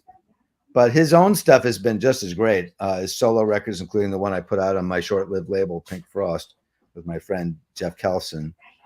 And he's been in Gem and Death of Samantha, Cobra Verde. And, he's had a very long and fruitful career apart from Guided by Voices. And he's been in Not a Surf recently, did great work with them. He has his own tribute band, which is fascinating, called Bambi Kino, which does all the sets the Beatles were doing when they were a cover band in Hamburg. Oh, wow. And I have the originals of almost all those songs the Beatles were covering, like the Olympics version, Twist Like Kate or whatever. And, with the Hippie Hippie Shake by Chan Romero. And that's having grown up a Beatles obsessive. I gravitated to all those Larry Williams and Gene Vincent and Carl Perkins and Fats Domino records. So I love that set. I only got to see it once fairly recently, but Bambi Kino is fine entertainment and a great idea for a tribute band if you're going to do one. Instead of doing all Beatles songs, they do all the songs the Beatles covered, most of which they never recorded. Yeah, the early Cavern stuff. You can find it on the Live Hamburg tapes, which have been recently cleaned up and are actually really listenable nowadays. I have this is this is an interesting one. Let me take a crack at this and lead this to you. Rick Brust asks, have you ever interviewed someone whose work you weren't a big fan of? How do you handle that situation? Well, let me answer it like this. Yeah, I have. And the bottom line is we're professional around here. And I find as I've done the show and years have gone on, it kind of doesn't matter what my Mickey Mouse personal sort of beef might be with somebody, or I'm not a big fan of them. I'm in the bigger picture to me is I love what I do. And, all the people that I sort of didn't really care for, as it turns out, once I delve into their catalog, they're great. Everybody's great. I mean, that's the way my take on when and I have shows to do. Jack, your take on that? I've never done it for Big Takeover. I don't think I've ever done it for any other magazine too, because if somebody said, would you interview this band? I just go, I don't care for them. As if that was like the last word on the subject. But when I was at WNYU on the New Afternoon show for a couple of years here in New York City, every now and then they'd schedule an interview without asking me, and I'd have to incorporate it as part of the show. I remember Ted from that band Blurt, if you remember Blurt. Yes. I didn't know their music at all. It's really not bad, actually. It's very avant-garde jazz indie rock. With him bleeding saxophone like a crazy John Coltrane type, on it. But he showed up completely drunk, and I'd never heard his music. So that sounded like it was going to be a disaster, doesn't it? So I ended up just winging it and asking him about Charlie Parker and stuff like that. And we ended up having a fine time, even though he was really incoherent and bumbling, being drunk, So that was a funny idea. Occasionally, I've had to incorporate people who ended up being bad interviews, even though I liked their music, which is kind of adjacent question. Like one of the bassists in Ned Atomic Dustbin should never have been assigned an interview in his whole life. And I'd ask him these really good questions, and he'd give me like 2-word answers. And finally, I just started insulting him to his face. Like, why do you do interviews when you have so little to say? I don't know. I've been there, man. Are you this bad at all interviews? We've been there on this show. Yeah. It's weird. They should have given me the singer, I guess. If you're going to give me someone who's not the guy who writes the lyrics. Yeah. Oh, can I answer this question that just came across? This is actually a more interesting question for me. Which one? Combative interview? Yeah, Ray Hogan. Have you ever had a combative interview? I was just talking about this on Facebook this week because someone posted a picture of the Laws, and it wasn't There She Goes. It was one of their even better songs, Timeless Melody. So I was recounting how I spent my entire interview with the Laws singer, Lee Mavers, arguing with him that his album was incredible while he was telling me how much it was a pile of garbage. And, I was trying to get at the roots of how that could be. And how he could have made the record in a different way that he would have liked it, because it wasn't the songs he didn't like. He didn't like the production, and he forbid the record company to release it, and they released it anyway. So I just spent the whole time, he was in his underwear smoking pot in a hotel room with me sitting between the two beds while his brother was doing the same in the other bed. It was a totally bizarre situation to be doing an interview like that in 1991 anyway, but I had a job to do, and I really did love that album, so I was convinced to myself that I should go through with this. And he was saying, like, we really wanted to record it 4-track in our rehearsal studio because that was good enough for Chuck Berry and Bo Diddley. And I said, I could see that, but maybe next time don't sign a major label deal. Yeah, right. When back then the only way to sell records was to get your music on the radio. We signed a major label record deal, and you know what happened? They tried to make us, behave like we were a major label band. And make a record that would be up to radio standards. Right. So that, the BBC would play it. It was like this really crazy interview. I was like, well, what did your manager do? Why didn't he help you? And he's like, the manager works for the record company. Why didn't you fire him then? Jesus. It's like this it was a crazy interview in that sense 33 years ago. That's funny. Darren asks, Jack, are you a CD or vinyl collector, or don't you mind either? Oh, I don't collect any CDs. I don't know what you're talking about. I'll take anything. I love physical. There were no CDs, so I had this massive record collection that it was almost like if I was a drug addict, it was that I was DJing all the clubs and they'd hand me $150 at the end of the night, and I'd end up spending half of it on buying more records so I could DJ even more. Yeah, that's actually around the corner here, down the hall. They're needless, these things now. My two kids, one of who is sitting over there. Hi, Caroline. She doesn't listen to any CDs or records, even though she lives in a house full of them. She just streams every Sloan or Beth song she wants to hear. That's what kids do, man. Yeah, they don't need any of this unless streaming goes away someday, in which case then they'll be sorry.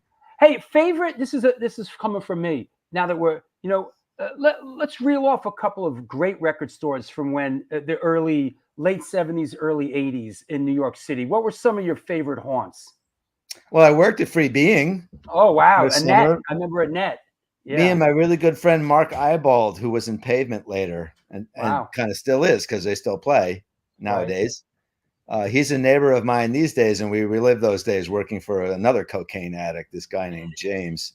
Boy, he was nice to me later when I'd still shop there, but boy, what a nightmare working for him. Oof. He would just take this massive cocaine binge and come in raging, just raging. It was a really great store that had tons of English imports for starters. And that's where you would go. That's where you would go for those imports. Well, we'd go to Sounds first in case you could find it used for half the price. If you were going to find an import for free, that's where you would go. But certainly all the American stuff that was sending promos out, you could find it at Sounds. But right. Oh, speaking of my son, he just walked in. Hi, Jim. I was just showing them a picture of you at Captain Sensible last week. Come over and say hi. This is another guy who doesn't want my vinyl and does not want my CDs. How you doing, bro? How was the Damned, bro? It was great. Yeah, I was gonna go. I didn't make it, but they're great. He loves the Descendants. We went to see them too. He's seen the Undertones, Buzzcocks. Descendants are always fun. Descendants are just a cool band. Bad Religion I like too. Did you like meeting Milo after the gig? He's a sweet guy, right? It was really nice. It's nice knowing all these people and introducing Jim to, because he'll remember this in the years. I remember when Milo was about your age, bro. Yeah, I do too. I remember seeing him at CBGB's. Must be 83 or 84. And I saw them out in LA too. So Yeah. It's funny seeing that bill with Jim because it was all bands I saw when I was barely older than he is now. Hey, didn't the Dictators and Lenny didn't Lenny open up for that show too? Lenny K. Yeah, we saw Lenny. Mm-hmm. Yeah. Did a great little cover set there with one of the Smithereens and one of the bongos. Yeah, yeah. So people who knew 60s Nuggets stuff like, the back of their hand. And they even surprised me. They did this Turtles song that I don't remember being on Nuggets. Maybe it's not, in fact, called You Don't Stand Half a Chance, I think it's called. Really great song I hadn't heard in ages. Sounds a lot like Taxman. Wow. It's like the hardest core Turtle song you ever heard, apart from all the like pop songs they did. It's the closest thing they came to being like a garage psychedelic band. And of course, Lenny would know it, right? He's forgotten more rock and roll than any of us will ever know. And did you see the Dictators without Dick? I wasn't interested. Yeah, that's kind of to me. weird. Dick is the Dictators. I'm sorry. Come on, you know what I mean? Yeah. We sat out in the foyer and talked to friends because that seemed to be more compelling things to do. I don't mean that as an insult. They sounded good listening from the foyer, but it's like, well, you mentioned Bobby Shayer. One of his great jokes is, come see the band tonight featuring the original roadie. Right. Right. At this point, like, who is really a band and not a band? There's a Herman's Hermits that only has the keyboard player. Do you really want to see that? There's a Molly Hatchet that doesn't have a single guy. Yeah. There's a Leonard Skinner. Bobby made me go see the Shangri-Las once, even though I told him 100 times that 2 of them were dead and the other 2 were not interested in playing music in the rest of their lives. It was 3 women about in their 20s, playing music that was 40 years old. It was just a joke. What's your son's name? Jim. All right, it was good seeing you, Jim. Thanks, bro. No problem. Thanks for chipping in, Jim. Yeah, All Jim loves the 60s stuff. I love too, like Small Faces and The Move. And so when I introduced him to Keith Morris, that's what they talk about because Keith loves The Move and the Small Faces, stuff like that. My take on it kind of is at this point, a lot of that stuff, I feel like it's a celebration of the music. And yeah, fine. Understood. Yeah, that's I don't mean to knock the Dictators. I really don't. Yeah. No, if they want to play and people want to see it, fine. Yeah. But we all have our interest levels. I'll go see Buzzcocks without Pete Shelley because me and Steve Diggle have been friends since '87, having met him in '79. And to me it'll be fun. But somebody else says I'm not going to see that. I can understand it. Yeah. I might try to talk them out of it. I said, you give it a chance, you might like it. Yeah, I just kind of look at all that stuff now. Oh, there's not even, it's. But Dick is still alive. Pete Shelley is dead. To me, they're not the same thing. Dick should be there if it's the Dictators. Yeah. This Sex Pistols reunion just seems like a whale of joke to me. If Johnny is still alive, he's got to be the singer, or it's not the Sex Pistols. And again, Steve Jones lived at Elder Street for 1.5 years. I love the guy. Yeah. Even though he was a junkie and stole 4 of my records I later replaced and stole all of Kraut's equipment and it ended up in a pawn shop. I mean, typical junkie. Living with us at Elder Street. And Matlock I loved interviewing a couple times. And Paul Cook is a real gentleman. But I just don't see how it's the Sex Pistols without Johnny Rotten. If you do, fair enough. Go see the show. Yeah. Enjoy it. Don't listen to a thing I have to say about it. Yeah. The people who go and have fun at a gig, they're the right people. But to me, it's not the Pistols without him. forgot the guy's name that's doing the did show. Too. I never even heard of him. He might be great. It doesn't matter. If Johnny's dead, that's different to me. Johnny must be fuming. The Dead Kennedys too. I like all those people. All of them are really good people. Yeah, they're 4 singers in at this point. So yeah, if it's not Jello, I don't see how it's the Dead Kennedys. And I've seen them do it twice, so I actually sampled it. And I just couldn't buy it. Here's another one that you should. Interestingly enough, they announced some show, and I saw sort of way down the bill were Dead Boys, and I said, and it's like Dead Boys is really just Cheetah these days. At this point, he's had Johnny Blitz a lot over the last couple decades, but I don't think lately. I don't think lately. I think Johnny's retired from what I heard. Yeah, Black Flag is in that grouping. Yeah, I'd say so. Yeah, I didn't like the set that I saw them do with TSOL and the Dickies like 2 years ago at the Brooklyn Monarch. Yeah. I thought they just sounded like Black Sabbath covering early Black Flag songs is what it sounded like to me. Whereas Flag is kind of great. I thought Flag was fantastic. So, you know, it's kind of like a case-by-case basis. Yeah. And if Greg Ginn had wanted to put together a better version of Black Flag, to my way of thinking and my taste, I would have been fine with it. I mean, he was obviously a massively key member. Yep. And he had 4 singers, so which one do you get, right? I guess he had Ron Reyes for a while, but that didn't last. I saw that and it wasn't great. It wasn't. Yeah, I don't think Greg knows how to do Black Flag anymore. Yeah. Or he thinks that we should stubbornly follow him into his version now, and that's fair enough. You're welcome to do that again, but I didn't like it, so there you go. That said, it's been a blast. We ran a long race, 2 hours and 40 minutes into it. I hope we didn't bore anybody. I want to thank you for coming on the show. Is there anybody you want to shout out? Anybody you want to thank? Well, fortunately, I did get a chance to mention all the people who have had such a tremendous impact on my life, because they're due that appreciation. I don't know if my magazine is any good. It's not for me to say. It's what I think is good, because that's how I do it. But to the extent that anybody does think it's good and buys it, they also have a little bit of respect due to the people who pushed me in this direction, you know, who encouraged me to keep going. I think that's always a good thing when you're talking about a community. Punk rock to me is a community of like-minded people who are not willing to just settle for second-rate, you know, stuff. I was telling somebody, like, why would you eat at Applebee's is my favorite joke that Johnny T makes in those Glove and Boots things. Like, you're in New York City, there's 400 restaurants here. If you come to visit us, why do you want to eat at Applebee's? He says. That's the way I feel about punk rock, is don't take that garbage they put in mainstream culture. We have access to all this better stuff that would mean so much more to you if you gave it a try. Don't drink Miller Lite, you know, if you can drink, you know, a nice microbrew. There's so many incidences of this in life where the culture is just kind of mainlined into lowest common denominator nonsense and worst caliber stuff, and the stuff that challenges you the least and edifies you the least and intellectually interests you the least. And so you just kind of dispose of it. I would like to mention Vale again from Search and Destroy, and especially the late Claude Bessie, who I just missed meeting twice. I got to LA and he just moved to England. I got to England and he just moved to Spain. And the next thing I heard, he was dead. But Slash Magazine was just incredible. His writing was so vivid to me that you don't pull punches. You just come right out and say, this stuff is like the greatest thing you ever heard, and then explain why. You know, what effect is it having on you?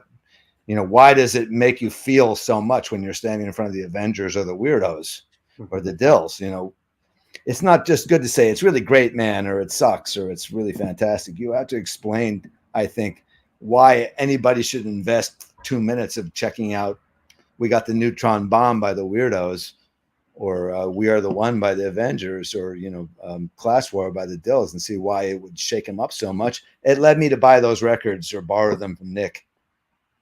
That to me is a great thing. And I was not thinking I was going to be a writer, but when I started writing, it was inevitable I would try to do something similar. Try to make people feel why I feel these records are so important, whether it is the Small Faces or the Buzzcocks, or, you know, some new band that I'm covering, like the Sloan or the Beths, or Always, or some of the other groups I like these days. So, you know, it's a really great thing that they did that for us in those magazines. Trouser Press, you know, Ira and Tim and Dave Schultz and Jim Green. I had their stuff taped on my wall at Summit. And whenever I meet them, I remind them of that. You know, I used to have your work taped on my bedroom wall in the frickin' suburbs, okay? So, you know, I owe you respect for life as well. Mm. And anybody who was ever in a band that was not commercially successful and did it anyway, like Greg Sage of the Wipers, is a tremendous curmudgeon. But he made 8 or 9 albums that mean the world to me, you know, just by force of believing they should exist. All those people, they're all heroes to me, whether Right you on. sold any records or not. I get more excited meeting some band that sold 400 records, whose record I couldn't stop playing, than some like big celebrity whose music meant nothing to me. It's just who I am. Right on. Well, thank you, Jack. Let's go eat some dinner, and let's keep in touch. I just want to say personally, it was a real honor and pleasure to have you on the show, and let's keep in touch. Well, whose honor and pleasure is it there, Drew? I mean, you're a hero too, because you're doing this week in, week out, month. You know, as I said, the people who do stuff, the rest of us can benefit from. You know, more power to them and endless respect from me. Thank you. Well done, sir. Talk to you soon, Jack. Thank you. I hope so. Take care. Good night. Well, there you have it. Show 325 in the books. Jack Rabid. What a great show. Comfortable show. Yes, it was great. Thank you. Awesome. It was great. I had a feeling it was going to be just like that. Thanks, Andrew Bender. Hope you're well. James G. Warrior, thanks for being a big part of the show. Mark Boyd, first time listener. I hope you enjoyed the show, and I hope you're back, man. Yes, Pat Baldwin and Rick Brust, everybody, Astoria Lou, Larry Kelly, RB Corbett. Thank you for being such a big part of the show and helping move it along. I really appreciate it, RB. Thanks, and that really helped having you out there. Thank you, Darren. We'll see you. If I don't see you when we're playing Friday night in Jersey for the Eddie Leeway thing, if I don't see you out at the Debonair, if I don't see you in person at the Debonair Music Hall, I will see you back here a week from today with Ted Parsons. Looking forward to it. And yes, Ted Parsons a week from today. Thanks a lot, everybody. Until next we meet, do good things, and good things will come to you.